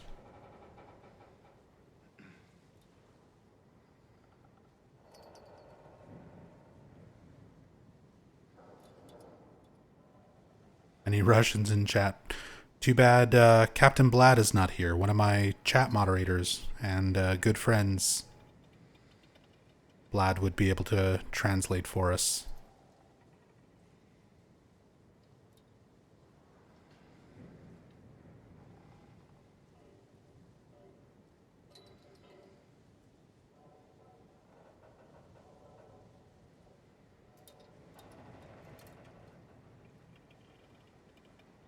Can't quite tell. Almost looks like it's supposed to be like a Monte Carlo type emblem. Georgia license plate. ATJ 1942. Carlson.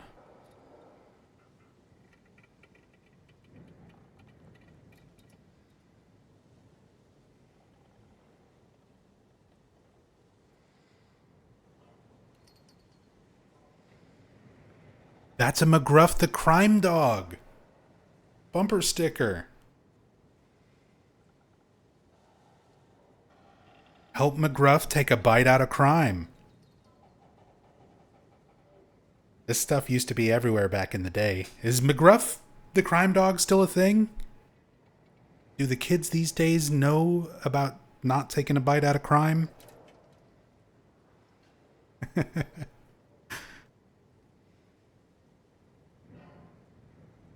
Awesome.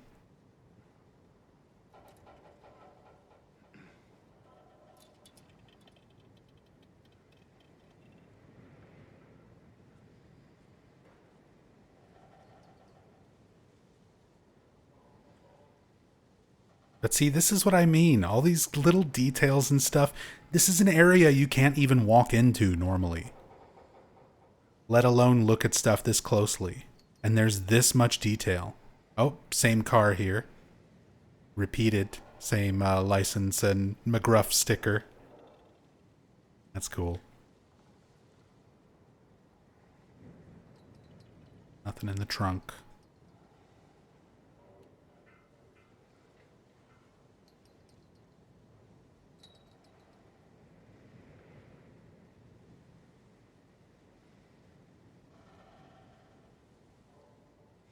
Super old 18-wheeler. Trailer truck.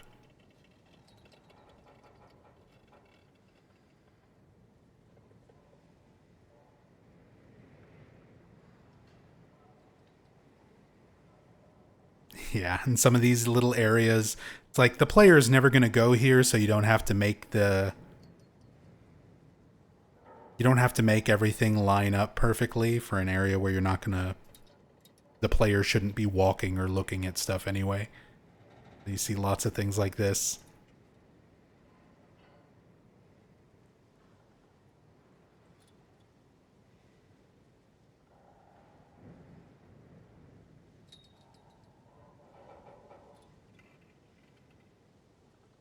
Not quite Eddie's van.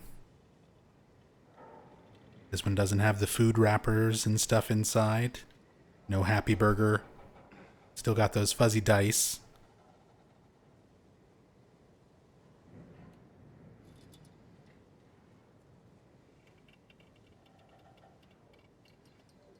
Super jank. Low poly interiors.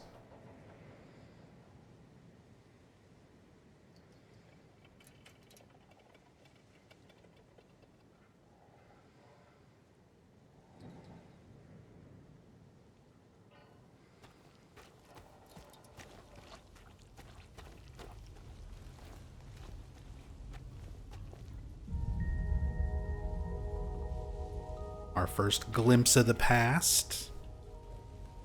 Little recreation of the area where you encounter the first lying figure and get the wooden plank and the radio in the original Silent Hill 2. And they add these glimpses of the past in all the areas where they changed something drastically. Like, you don't get the wooden plank in the same area. You don't encounter the lying figure in the same area. Since all of that has moved, you get a little glimpse of the past here where they kind of recreated the same location. Even the same, like, static camera angle that it shows from, like, back up here.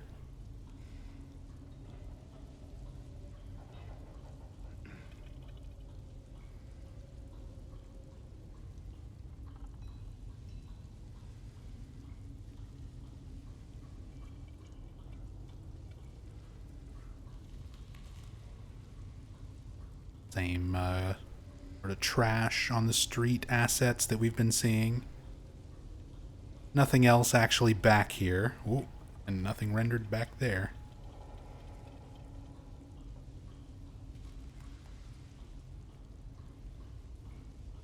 You do get some really good audio here, though. If you just, like, stand here.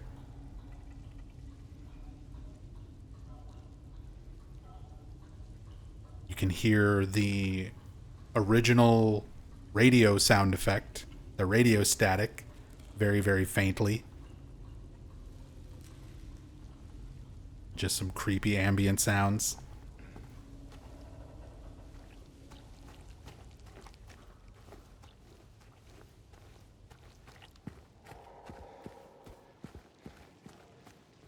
I love this one too. The Silent Hill sign, the old rusted out Silent Hill sign here.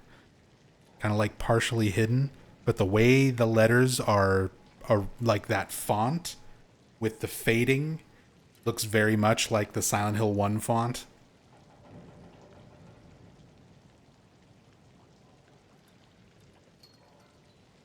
Really, really similar.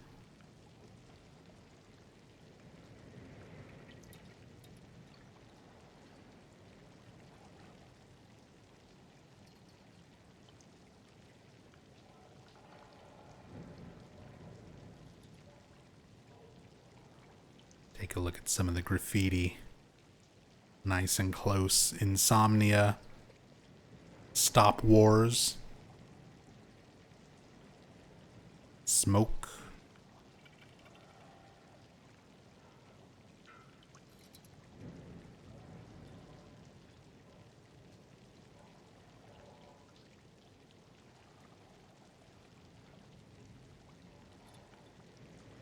A broken spork.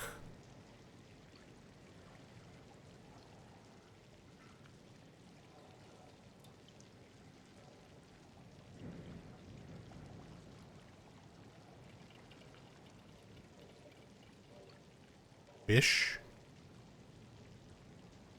Still waiting on Born from a Wish DLC. I mean, there's never been any implication or anything that that would ever get made, but a lot of fans were expecting it and are still expecting it.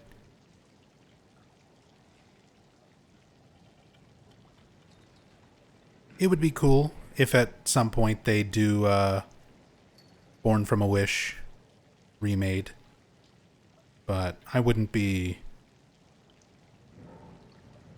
It wouldn't break my heart if they never get to it. But, like I said, there's no implication that that ever would have been part of the project. And at this point, I figure they've got their hands full. They've been working on Chronos the New Dawn.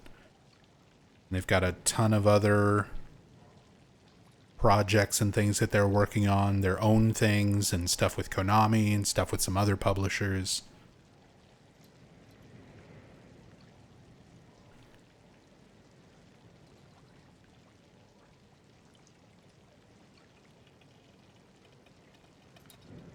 Remember them saying something along the lines of it in some earlier promo stuff. You know, what's interesting is there are some fans who've been delving into like the assets and the files in the game. And there's a lot of like unused audio, some dialogue with Maria and things like that that's not used in the game itself, that more closely aligns with some of Maria's dialogue from Born from a Wish. So maybe at some point, not like a full scenario, but there was probably more hints towards Born from a Wish that are just got cut. Stuff that just didn't work out, maybe.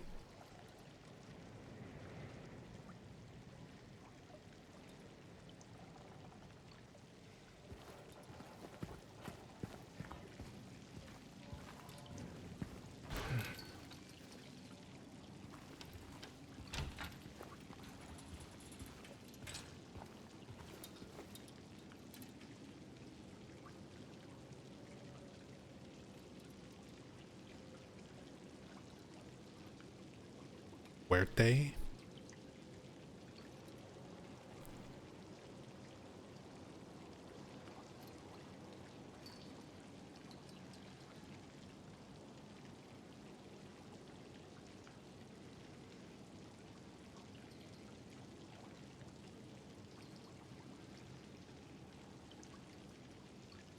Og.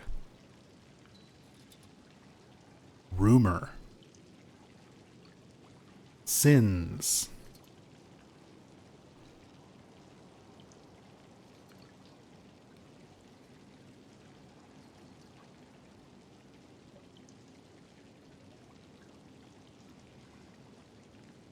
There's rumor again. Sins again. All these little bits of graffiti that get repeated.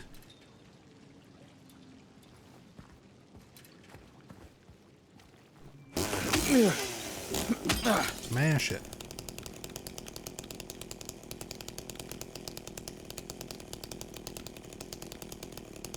I think this is the car where you pick up one of the items for the, I think it's the Bliss ending.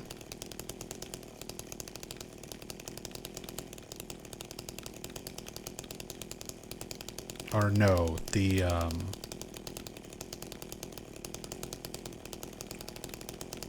one of the new endings they added. Oh, there's Ephesians stillness ending. Thank you. But I still need to get the in water ending before I can even unlock that. I've done several playthroughs of this game and have not gotten that ending yet.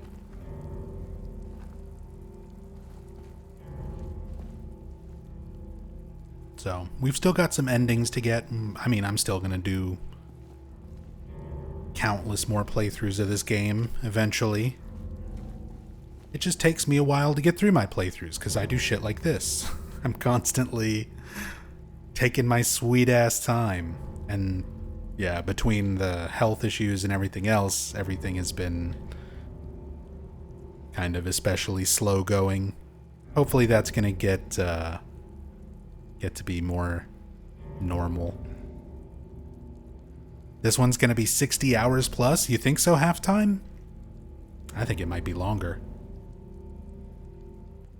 I think it might be longer, because like even my regular story playthroughs of this game tend to average around like 30 hours.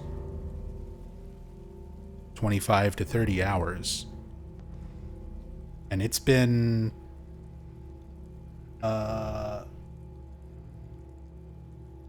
it's been 3 hours. 2.5 hours. Almost 3 hours. And we're like not even in the town. So we'll be lucky if we finish the cam hack playthrough like by the end of this month. I wouldn't be surprised if we break the 100-hour mark for this series.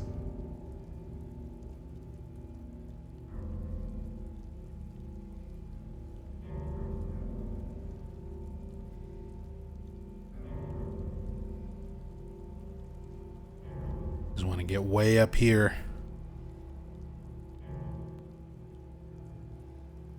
Look at these silent hills.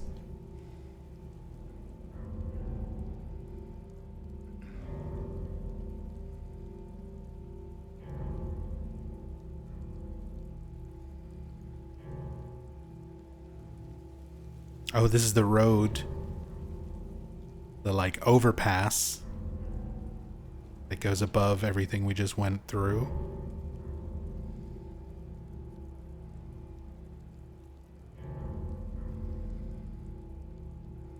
Another little farm area over here.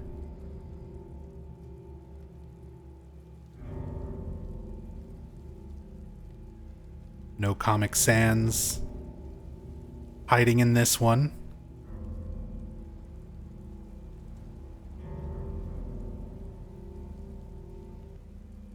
Oh, that's the edge of the rendering distance for the lighting.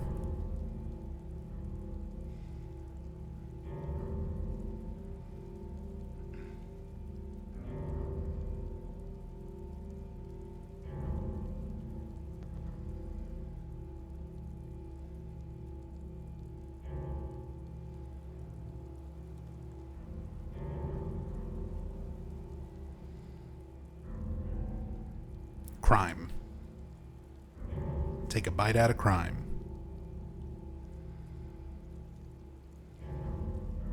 That's so funny, finding the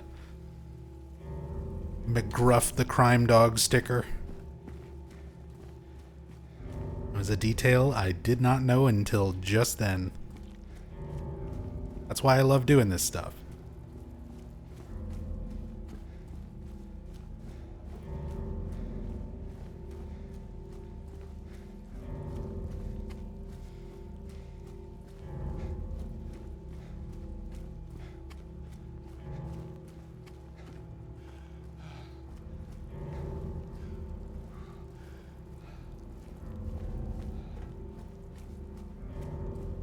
Hey, Pythonicus.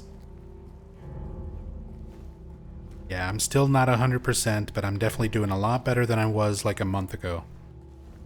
Shit, I'm doing better tonight than I've been doing the last, even just like, week and a half ago.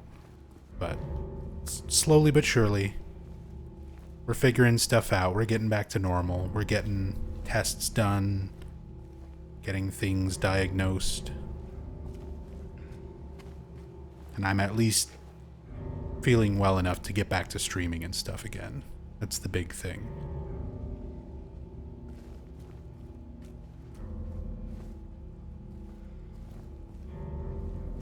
But yeah, I hope you're doing well, dude.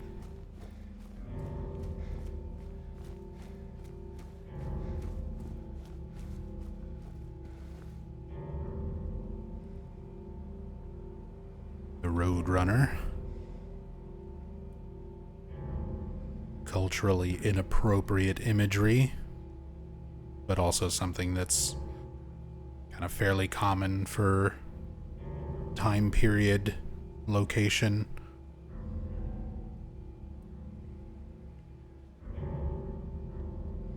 Because of the imagery on this, I always wondered if this was also a reference to the Indian Runner, which is in Silent Hill 1. It's the name of one of the general stores that you actually go into as part of the Kaufman side quest, where you're figuring out, getting the extra bottle of Aglofitus and figuring out more about the drug trafficking subplot.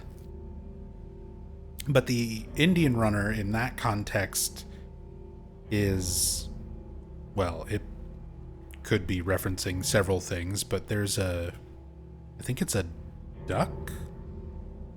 A type of duck?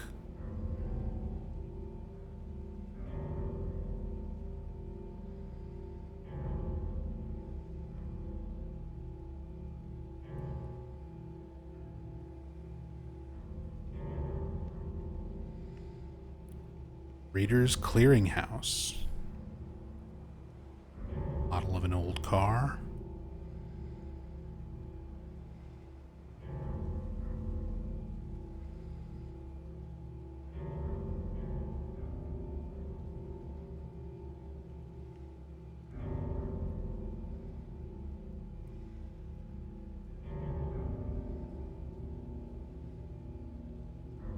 Big open area here, little RV, little camper back here. Not completely empty on the inside.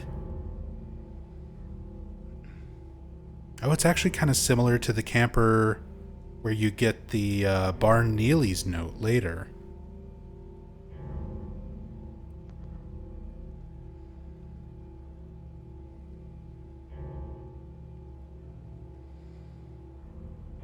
Hey, Falkreath. It's good to be back. I hope you've been doing well. And Livlin, thank you so much for the 14 months. Welcome back. Thank you, thank you. It is good to be back.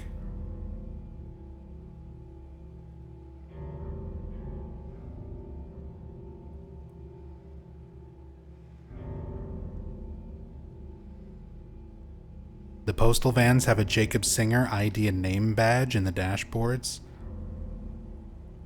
Well, a week from now, when we get to that part of the town, you can believe I'm gonna take a look. For now, we're just taking our time, looking at everything as we go. U.S. mail, approved by the Postmaster General.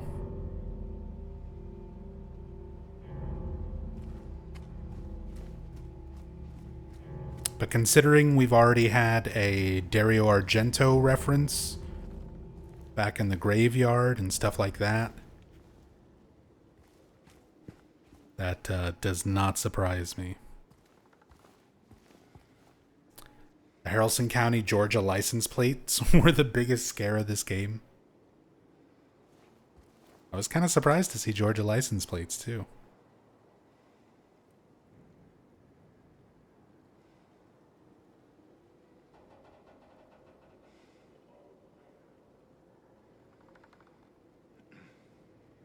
Officially Silent Hill? Got a big rusty fan.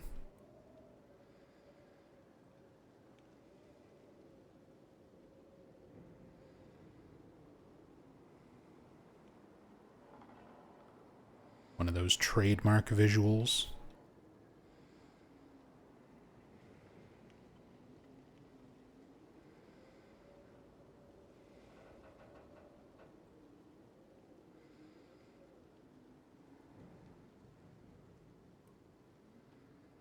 Pressure gauge, pounds per square inch.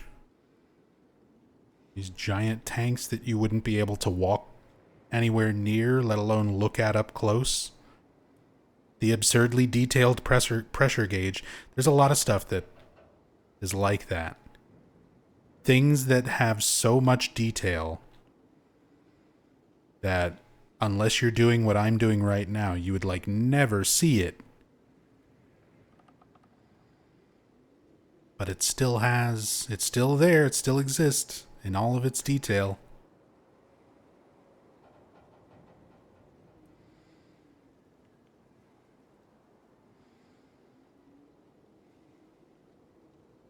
Silent Hill Farms, which this actually comes up again later when we find Eddie in the movie theater.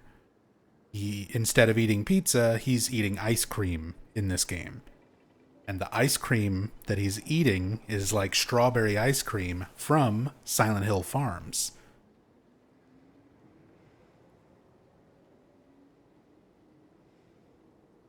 That locally made strawberry ice cream.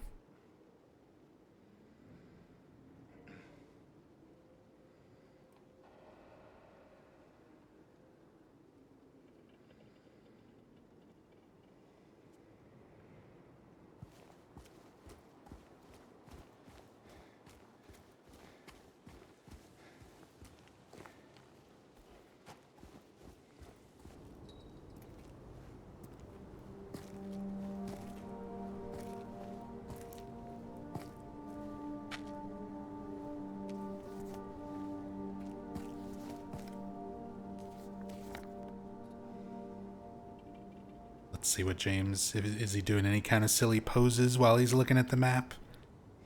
Not really. He looks a lot more normal here compared to when we were looking at the key earlier. Oh. There's his eyeballs. Inside of James's head. As empty as you would expect.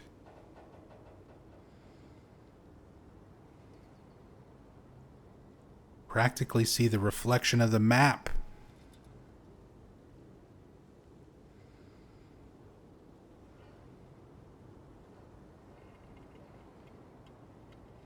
You can. You can see like where his thumb is gripping the edge of the map and everything that he's looking at. So this was actually something that I already did some investigating into, because there was a big post that gained a lot of traction on the Silent Hill subreddit, where someone was commenting that James's eyes don't reflect Maria, and they were trying to present it as though this is evidence of Maria not being real and that she doesn't reflect in his eyes and things like that.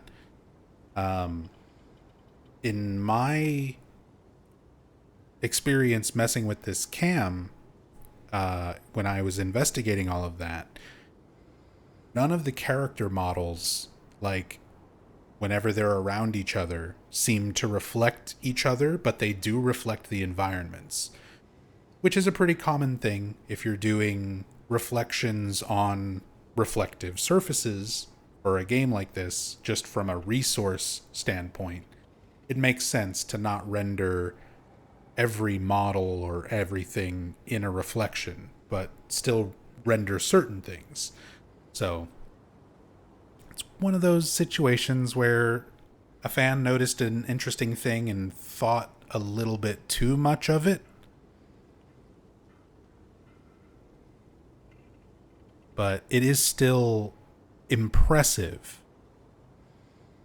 to look at those types of things in such detail and still be able to see things. The fact that it even reflects the map and like his own hand. And just all the detail in the models in general.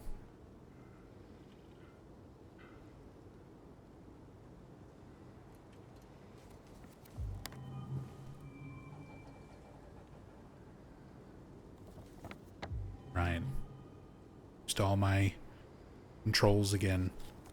Put the map over there. Okay, that one. I've got mouse buttons assigned to the map and my heels.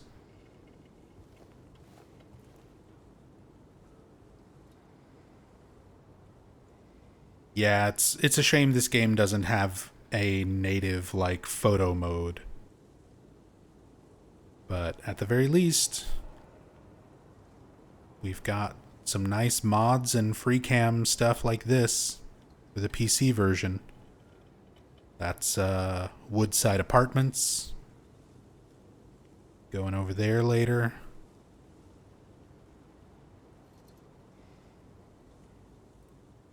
Town Hall. The storefronts.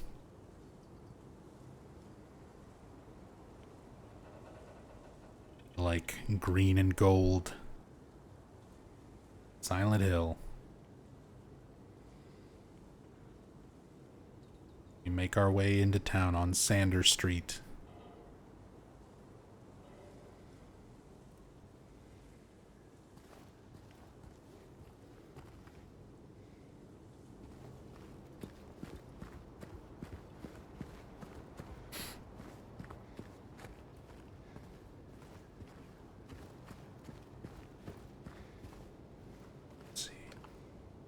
Newspapers to look at here.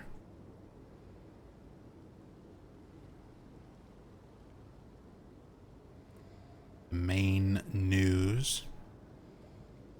This is one of the same ones that we saw at the starting area. High Court rejects claims of prejudice.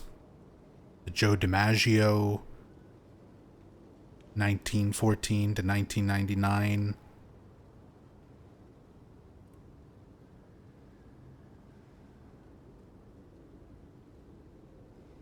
Same one as we saw in the observation deck. Silent Hill news here. August 22nd, 1990 something. Happy Burger. Woodside Apartments severely flooded. Little bit of world building there for why the apartments look the way they do. Building administration refuses to take responsibility.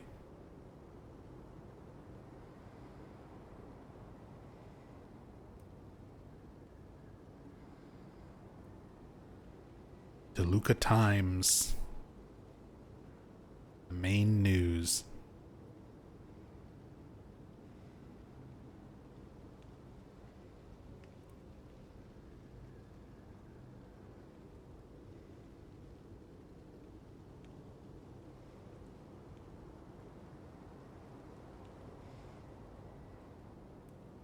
At 5K. Not a Bible reference, or I mean, it might be a reference to something, but nothing I know off the top of my head.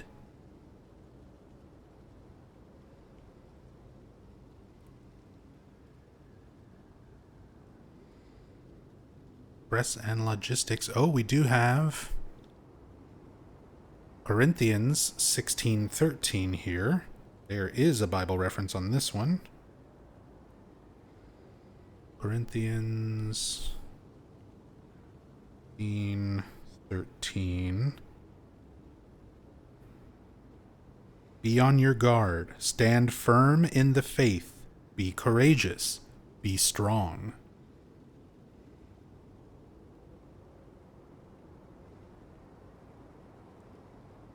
Is this what confirms it's in Maine? I mean, it's always been... The setting has always been Maine. The first, it was never super explicit about it in the original games, but they're based on Stephen King novels. Like, it's essentially Silent Hill 1 is basically The Mist and Carrie combined. So it's much more Stephen King influenced than a lot of the sequels, but the same way Stephen King sets a lot of his stories in Maine, he himself is from Maine and lives there. Silent Hill was also set there. The original Silent Hill 2 soundtrack gives an address for Heaven's Night, like a fake address for Heaven's Night, and it's a Maine zip code as part of the address. Toluca Express Delivery. There. This one have the badge in it.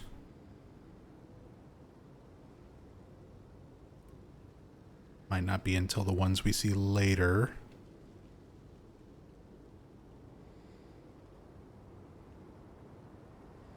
Speaking of Stephen King, I like how Bloober keeps the Jack Nicholson Shining posters. Oh yeah, I didn't even like... I'm so used to stopping and talking about those during the normal story playthroughs. We can just zoom right back over there. Here they are.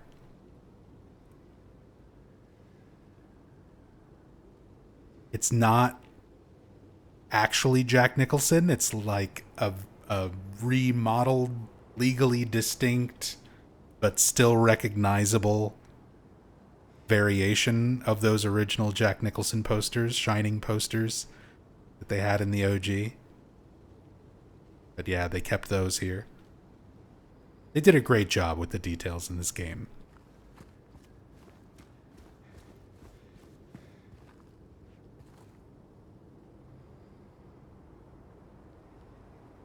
Public phone, 4 minutes for $1.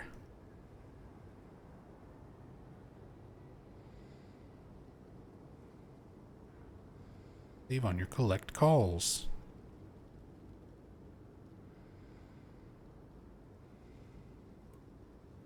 Just use 1010-321.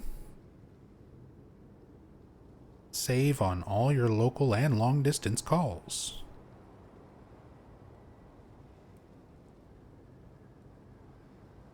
Is it the Silent Hill 2 or Japanese Silent Hill 4 OST? It's the Silent Hill 2 OST, I'm pretty sure. That gives the address for Heaven's Night.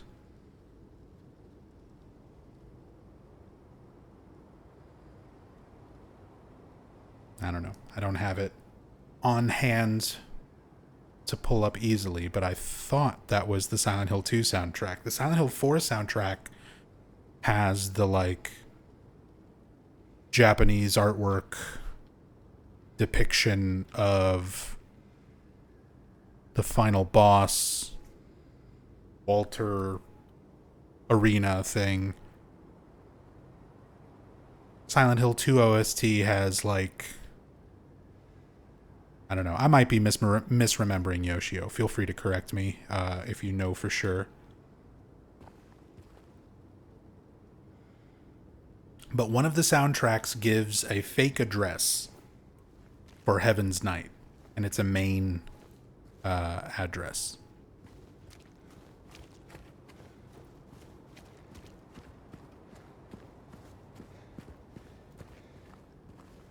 I love little details like this too. You've got the open first aid kit, where you would, in the original Silent Hill 2, there's a first aid kit here. In the remake, there's no first aid kits. It's just health drinks and syringes.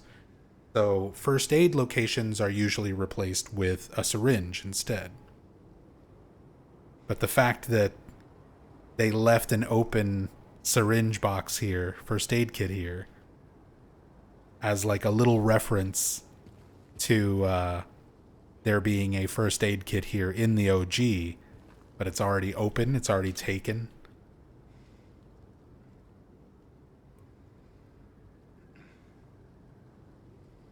Yeah, nice little flower pots.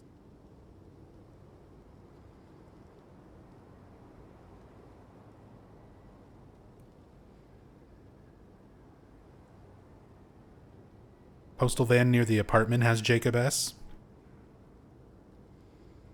We'll eventually get there. That's not going to be tonight, though.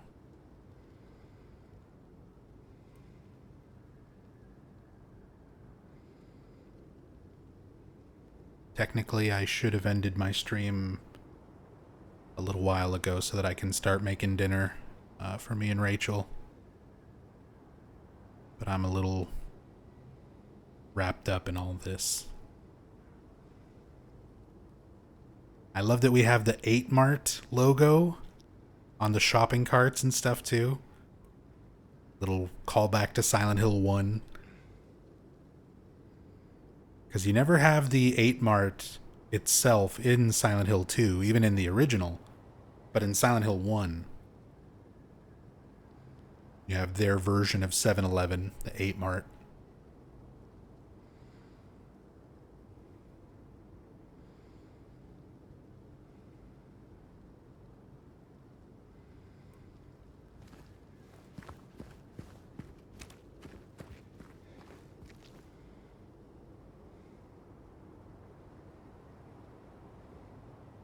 Flowers, celebrating 70 years. Flourishing your business.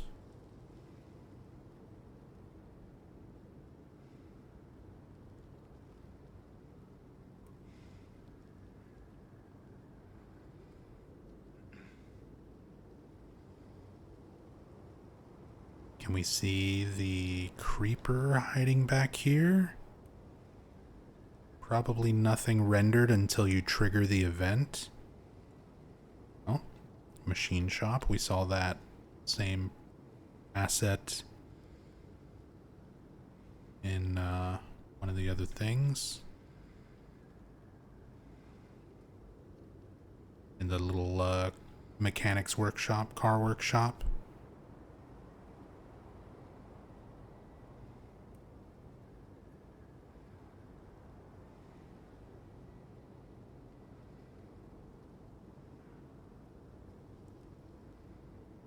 Garden soil, potting mixed, Silent Hill's best. For flowers and vegetables.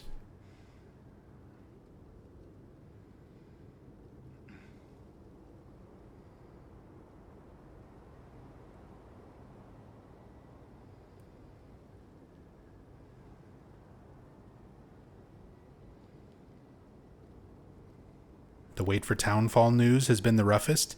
Yeah, we were actually talking about that earlier.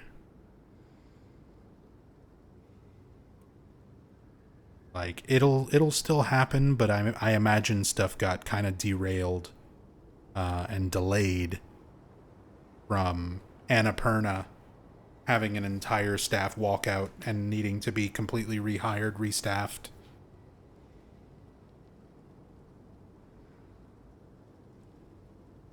Crumpler International.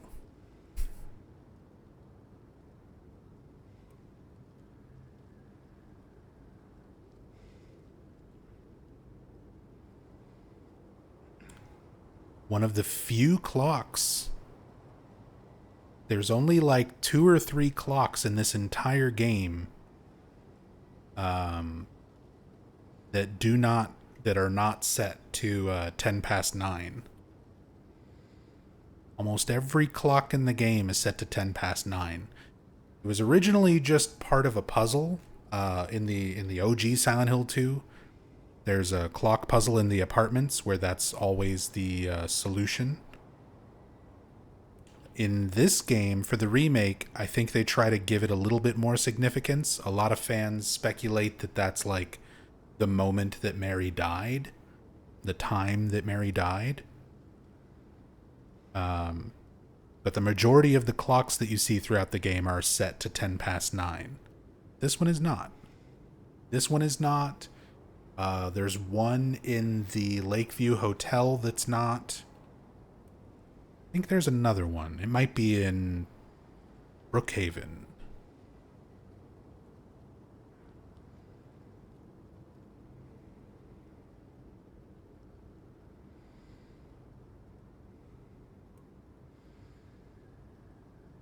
Books and stationery. August medical expenses.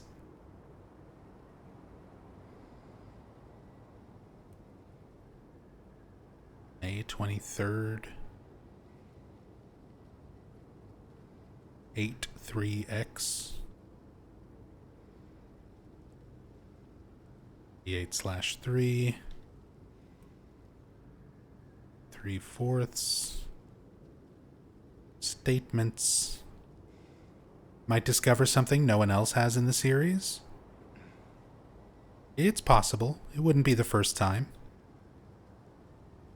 Been doing these kind of streams for a long time, and I've definitely discovered new things in the original Silent Hill 2 and 3 when I did my cam hack playthroughs. So it'd be cool. We find something significant that nobody else has noticed.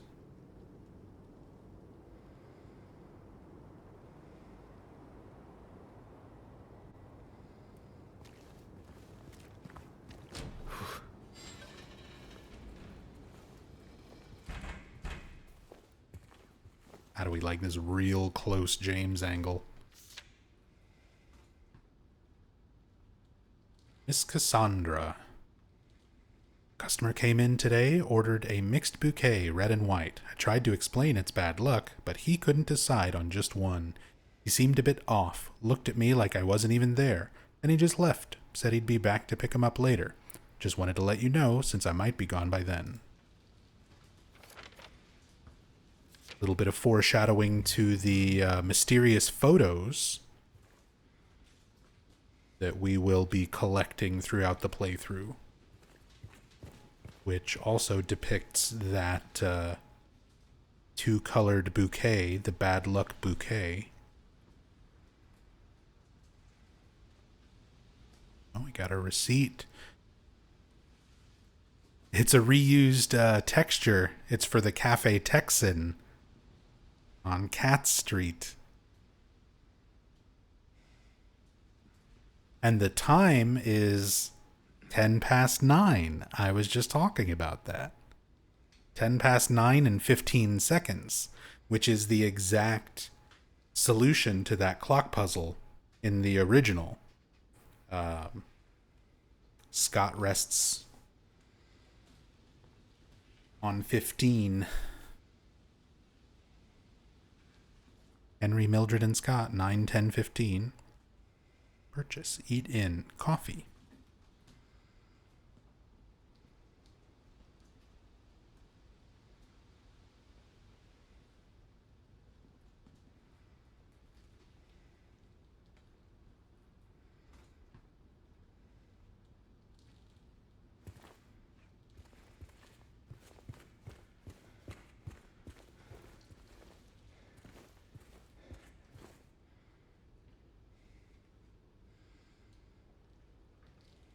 Old planters and stuff that are around.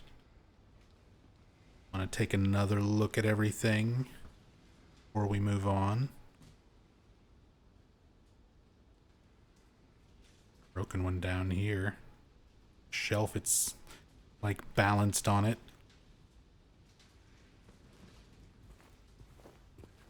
See if I can time this.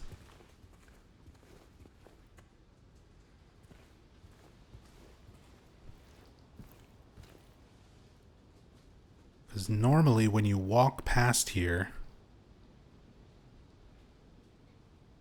you'll be able to see a creeper run by.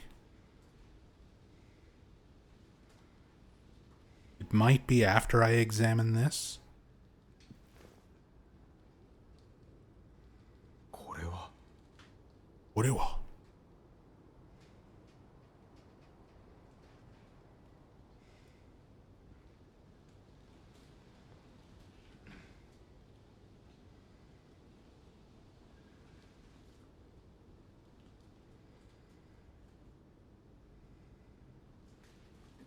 May have already missed it or triggered it.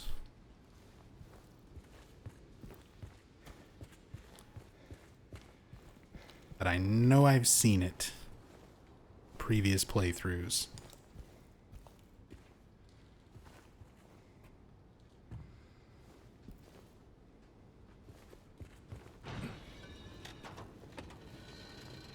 Hey, Dagoth.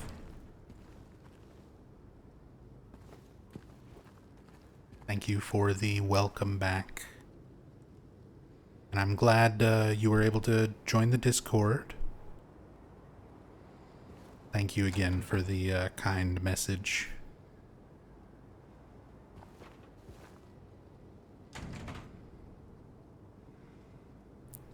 This game still run really bad? It's better, but yeah, I mean, that's just kind of the nature of the modern Unreal Engine. I've managed to kind of tune all of my settings and stuff, so it's a lot more yeah, it's a lot more stable than it was on my first playthrough. But once we get into the actual town and a few places, we're gonna get some stuttering and things like that. It's fine though. It's not the biggest deal. But yeah, performance can still be a little bit rough with this game. Funny enough, it's worse on the PS5 Pro. Apparently, like, the worst version in terms of performance right now.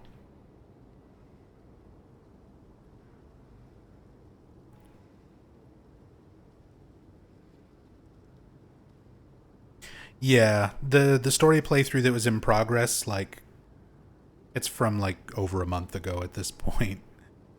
I might finish it at some point if people really want me to, but I wanted to move on and start something fresh since I'm kind of getting back to streaming after a much needed health break.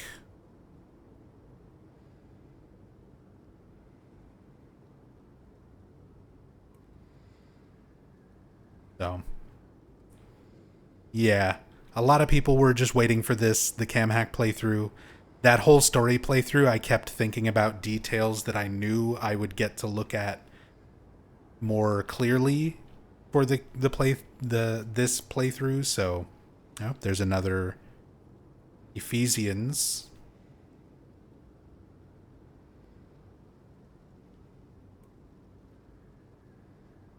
$432. I think we pulled this one up earlier. No, this is a different one.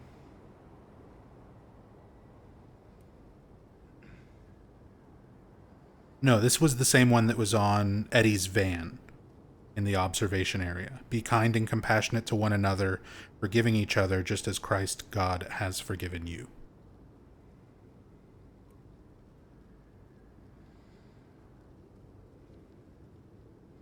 Forgiveness. Relevant themes.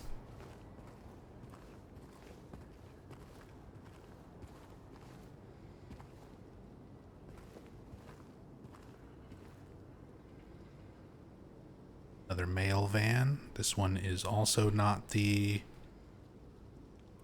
Jacob Singer ID badge one. Get to that one. We get to the apartments.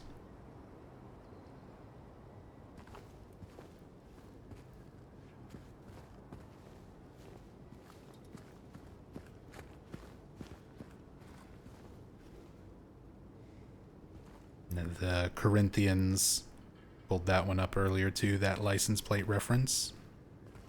Another Bible verse.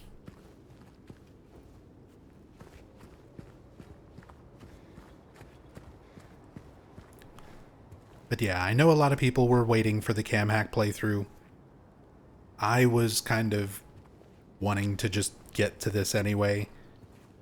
And yeah, since my health kind of got to be too much of an issue for me to continue that story playthrough, we'll do plenty of other story playthroughs in the future. I'm not worried about it.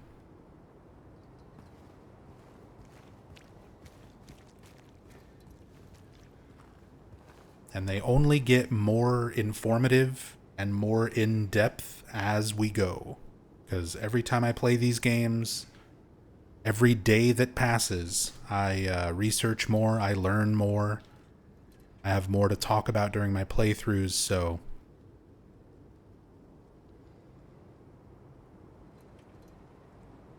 They'll just get more and more thorough as time goes on. Kind of the idea.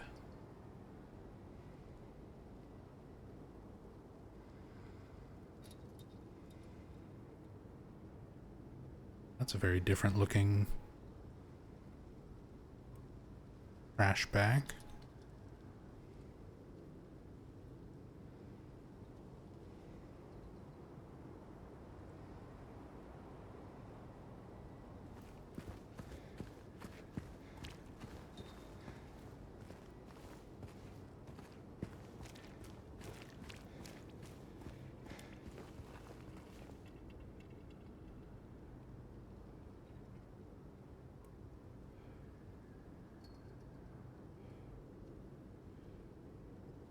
Some of the same ripped up posters and signage that we saw on the observation deck as well. Just kind of these repeated textures.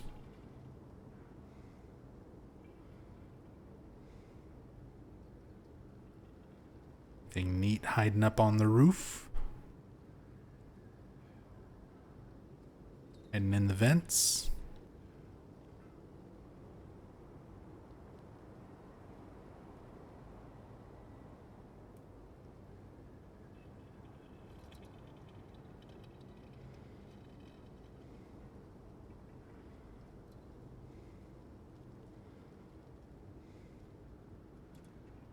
Get a nice look at the white sheet barricades. Oh, flip inside the building.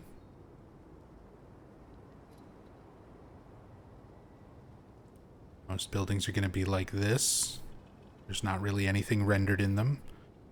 But as you saw with Silent Hill Ranch, sometimes they do render stuff and even hide little Easter eggs in some areas, so it's worth taking a look.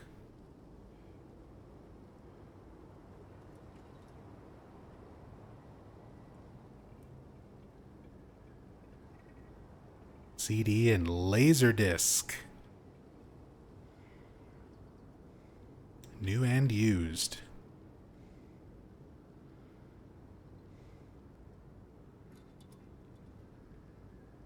Anybody watching still got you a Laserdisc player?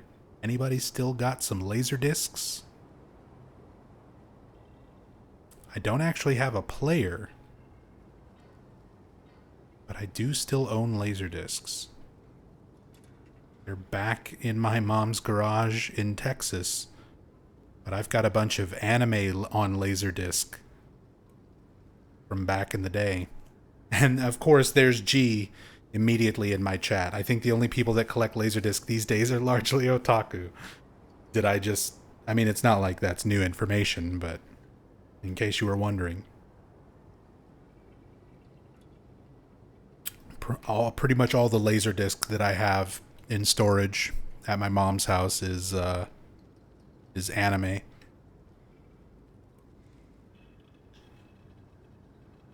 I've got Tenchi Muyo on Laserdisc, signed by a lot of the Japanese voice actors. Gonzalez Mexican Restaurant. Happy Cinco de Mayo, even though it's the 6th in a lot of places now.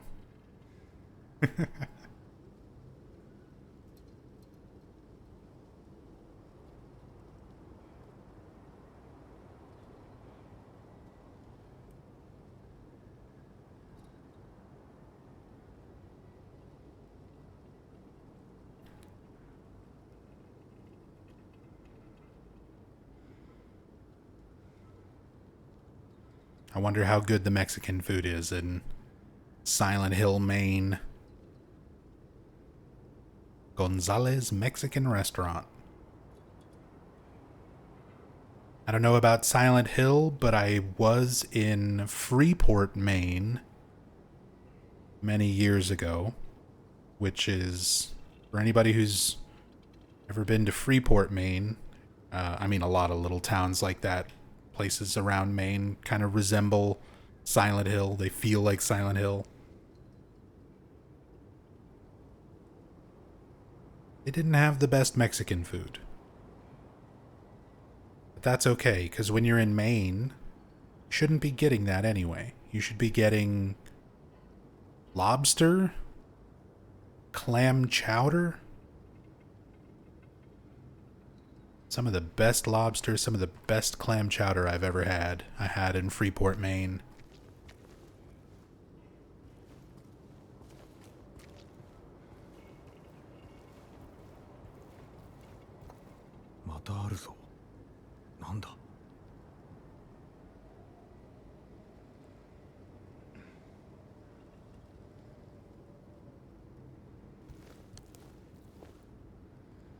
Okay.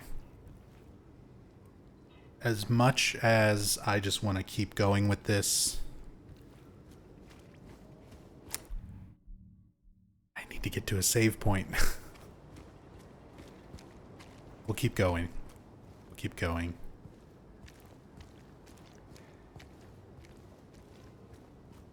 It's gonna have a really late dinner. Hopefully my wife isn't starving.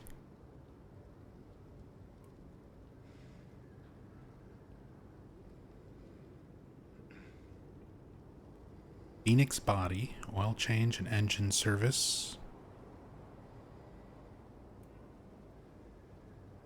It's the cinnamon stains. Yeah, I was talking about that in one of the previous playthroughs. I did a Pyramid Head cosplay back in the day, and we put a bunch of gook and gross and nasty stuff on it to try to make it look like this, essentially, smeared on the helmet. And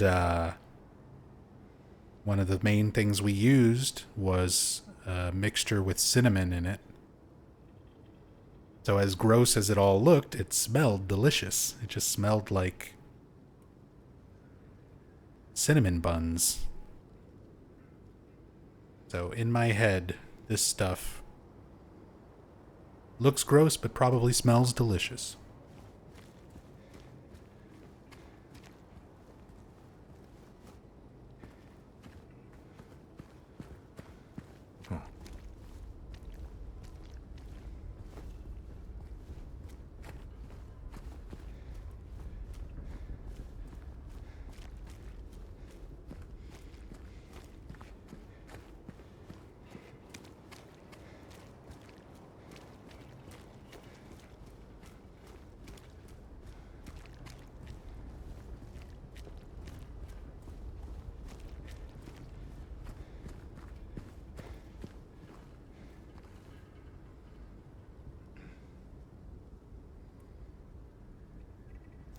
True Care Healthcare Plan.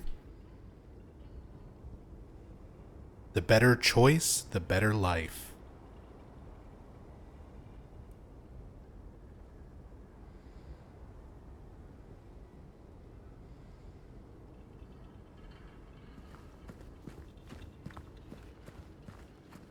What kind of healthcare plan do you think Mary had?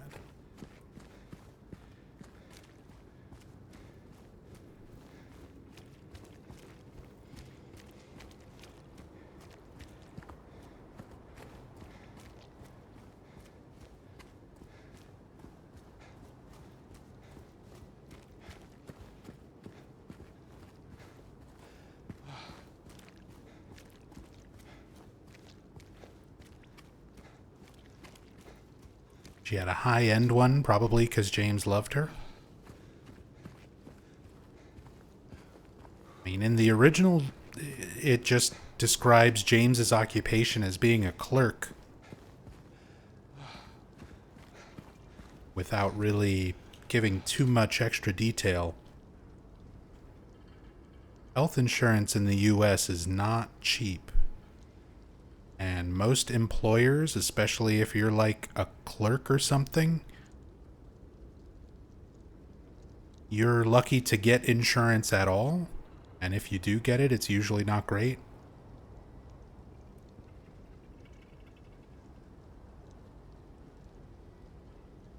Help needed. Part fall time. Apply in person inside. Oh. Got this little broken part where you can peek in. Oh yeah, and you get some great references on the bar taps. It's one of the things that I've pointed out in previous playthroughs, but we can see it much more clearly now that we're doing the cam hack playthrough. Red Velvet, reference to David Lynch's film Blue Velvet, which was heavily influential to Team Silent. The original Pyramid Head scene where James is hiding in the closet is taken almost directly from Blue Velvet. Leonidas, maybe they're a fan of 300. I'm not sure exactly the reference on that one, how that ties in with Silent Hill. But Leonidas, Keswick Pride or Keswick Pride. So the image for Toluca Lake in the original Silent Hill 2, when you're on the observation deck and you're looking at that iconic view of the lake, that image of the lake was edited together from photographs of a lake in Keswick in England, called Derwentwater. So this is a reference to Derwentwater in Keswick, the photograph reference for the original Toluca Lake. Jacob's Logger, reference to Jacob's Ladder. Wonderful film by Adrian Lyne, who is referenced directly in the original Silent Hill 2 and very heavily influenced a lot of aspects of Silent Hill 2.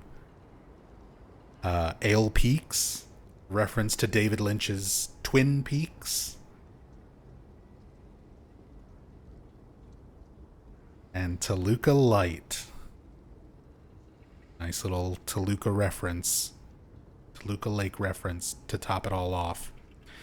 So many good little things there. Toluca Light, Twin Peaks, Jacob's Ladder, Keswick, and Derwentwater. Blue Velvet. Still not sure on the Leonidas one.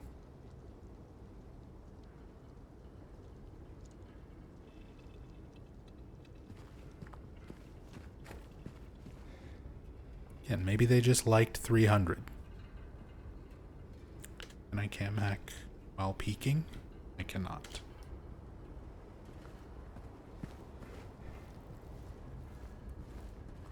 Missed crime and punishment reference opportunities. There is some graffiti that says crime.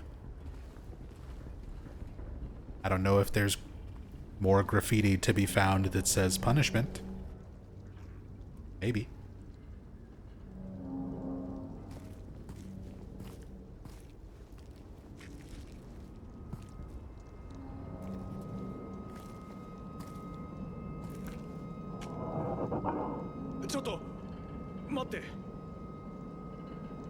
Chotomate.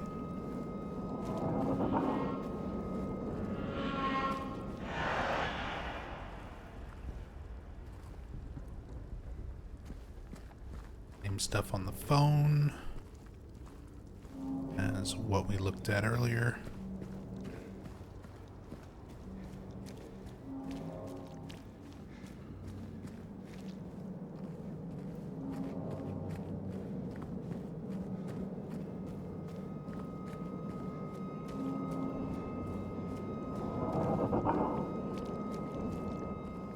Love the music.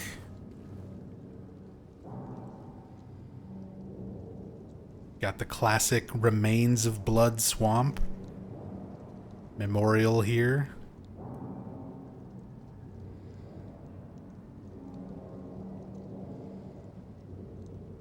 The X number of meters of land surrounding this monument was originally a swamp, but was later filled in.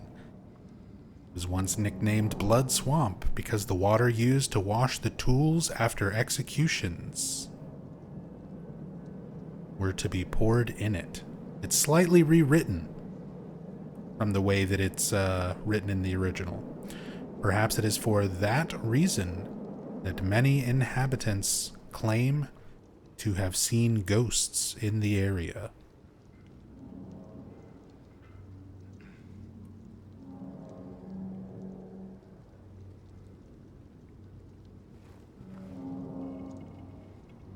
There it is, with the text all blanked out.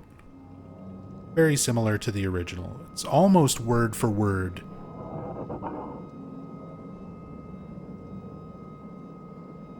Same as the original. Slightly rewritten.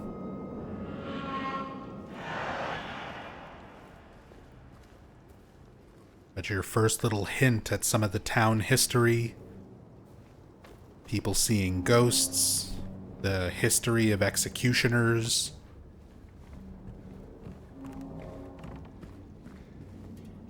A little bit of foreshadowing for Pyramid Head.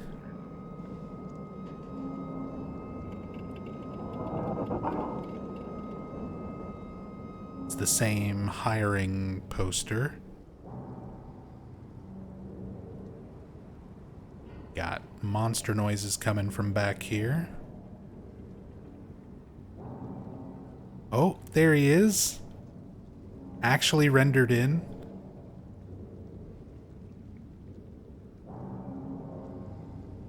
Our lying figure hanging out. I like certain parts of the lying figure redesign. I feel like these parts, the laces and rivets, needed to be incorporated a little bit smoother, if that makes any sense. Like, the original textures had details like this on them.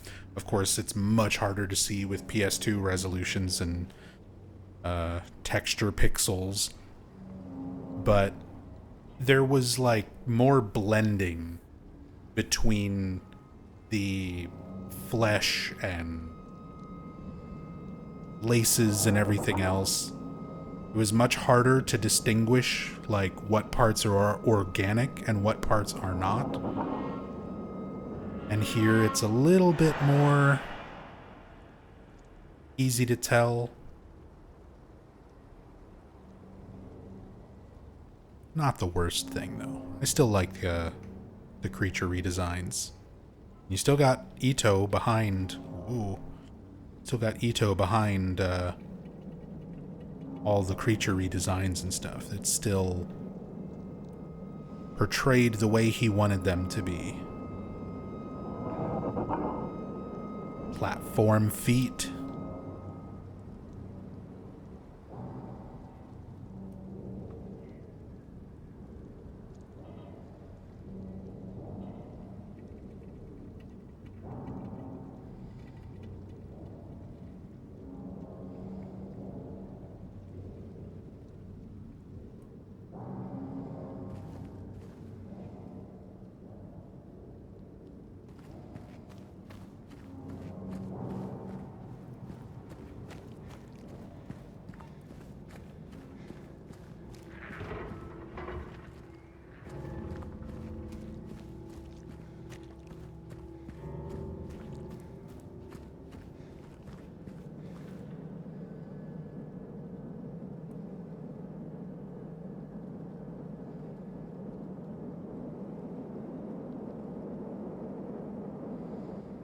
Building. Oh. Labeled boxes. Home videos. Storage unit.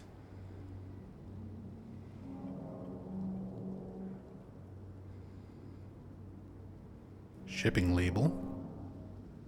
Priority mail, 2-day shipping. Storage unit. Attic.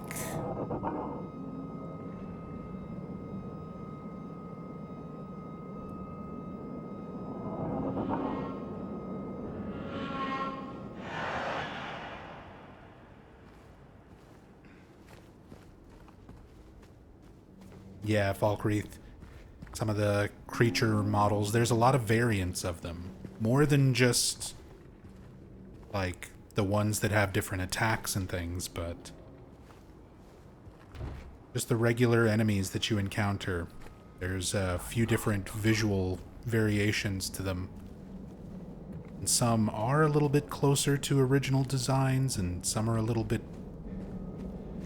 more noticeably redesigned.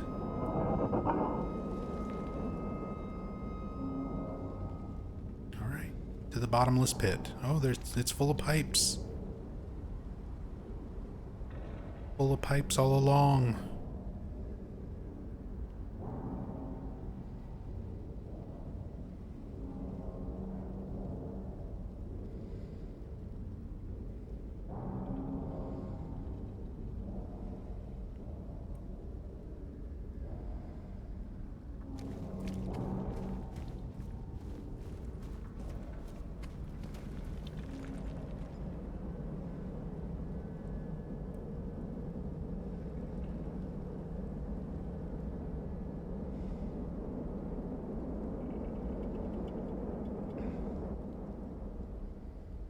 I love the look of the town.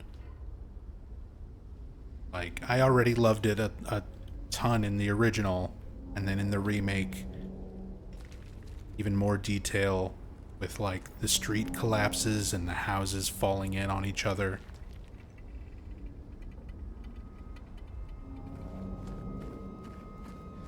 Really great environment.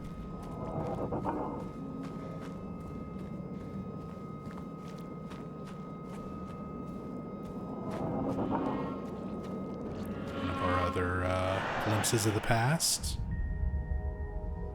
The original Silent Hill 2, this would have been your pathway towards a little tunnel area where you encounter the first lying figure, get the wooden plank and all that. Do not enter. Area closed off due to an accident. Trespassing might lead to injury or death.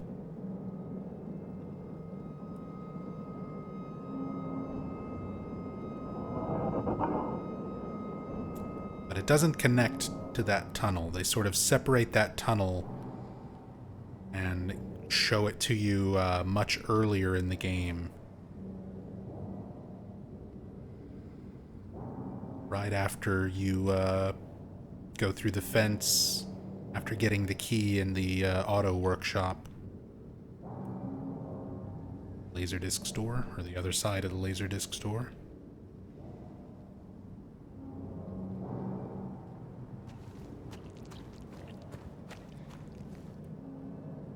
Solid coup.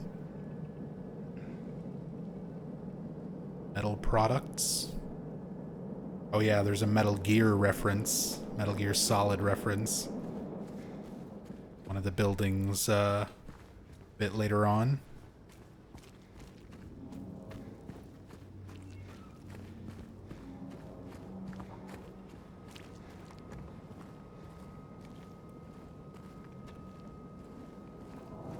Propane grill.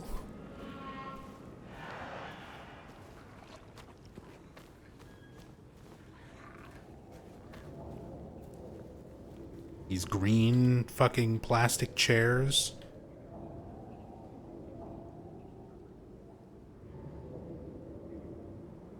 That seemingly like were just everywhere when I was younger.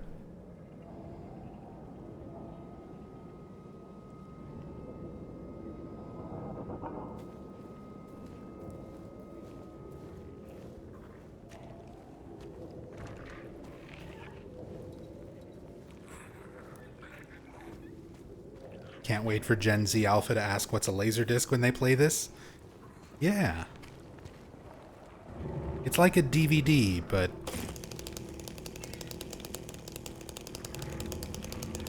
ten times bigger.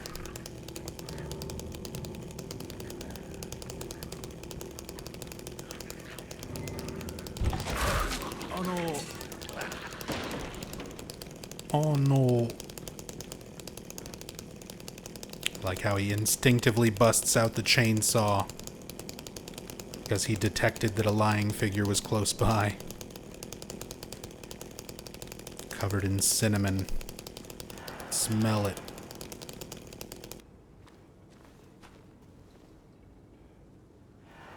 Workbench.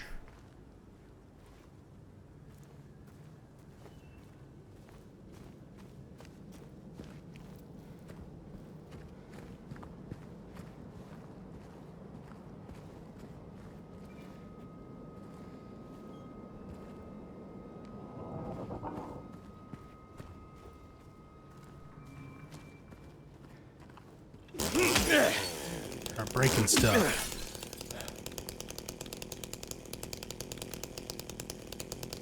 Just because. Gotta get that broken window stat as high as possible.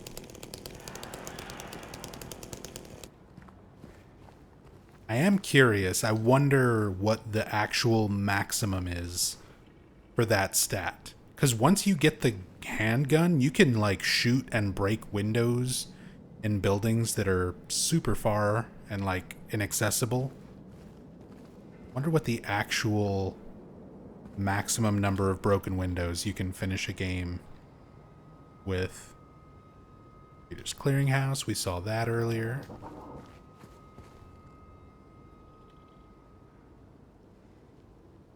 You'll look in here before we go crawling through. There's the save point that signifies the end of the stream. At least for tonight.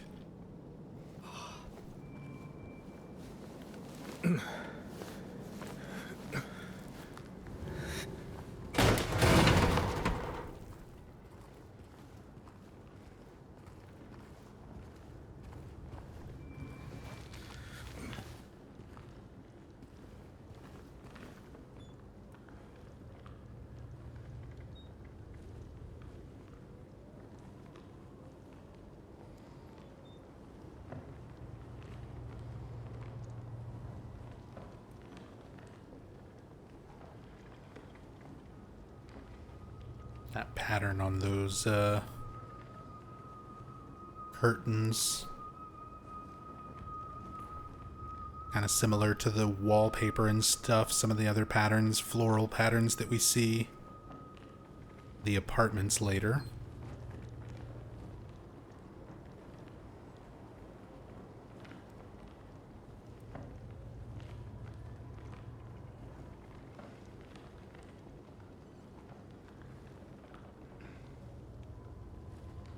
Got a clock.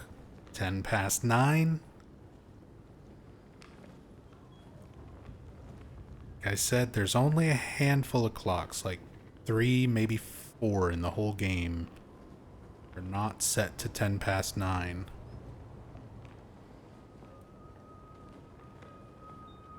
Tape recorder. Similar to the one we find in the director's office in Brookhaven.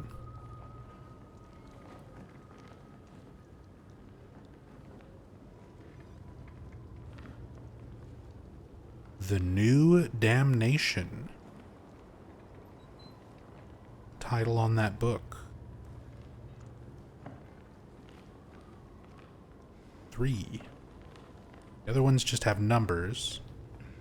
That one's got an actual title, The New Damnation.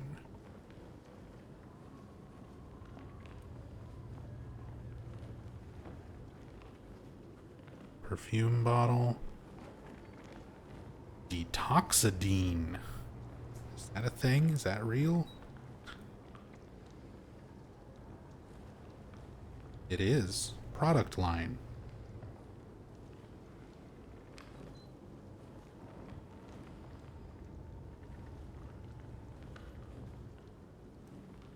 High quality nascent iodine that your body needs for critical functions.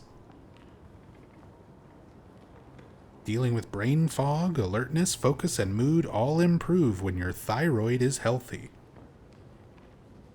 Not sponsored, by the way. This is a real product.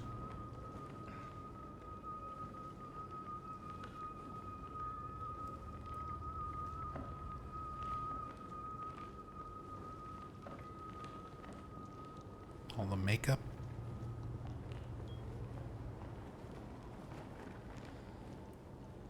So many cool details.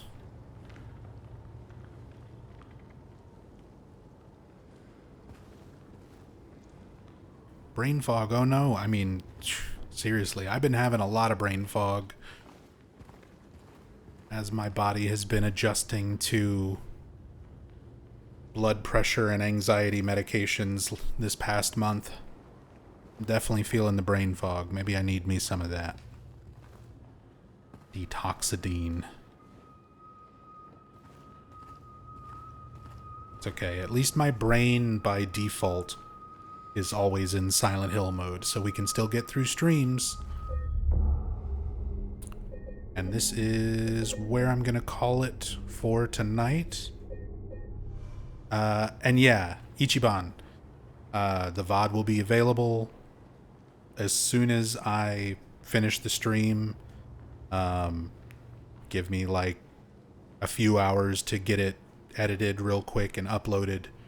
But it'll be up in just a few hours on YouTube. The Raw stream will be up before that, faster, on the Archives YouTube channel, just Nub Zombie Archives. There's a link to it from my main YouTube channel, so you should be able to find that if you check the Archive channel. Get the full unedited VOD. I'm gonna chop the intro and outro and stuff. Very, very minor edits for when it goes up on the main YouTube channel, but that'll go up pretty much immediately. But yeah. That's gonna be it for me. But thanks you guys so much. So much. Really appreciate everybody coming by and welcoming me back to Twitch, back to the internet.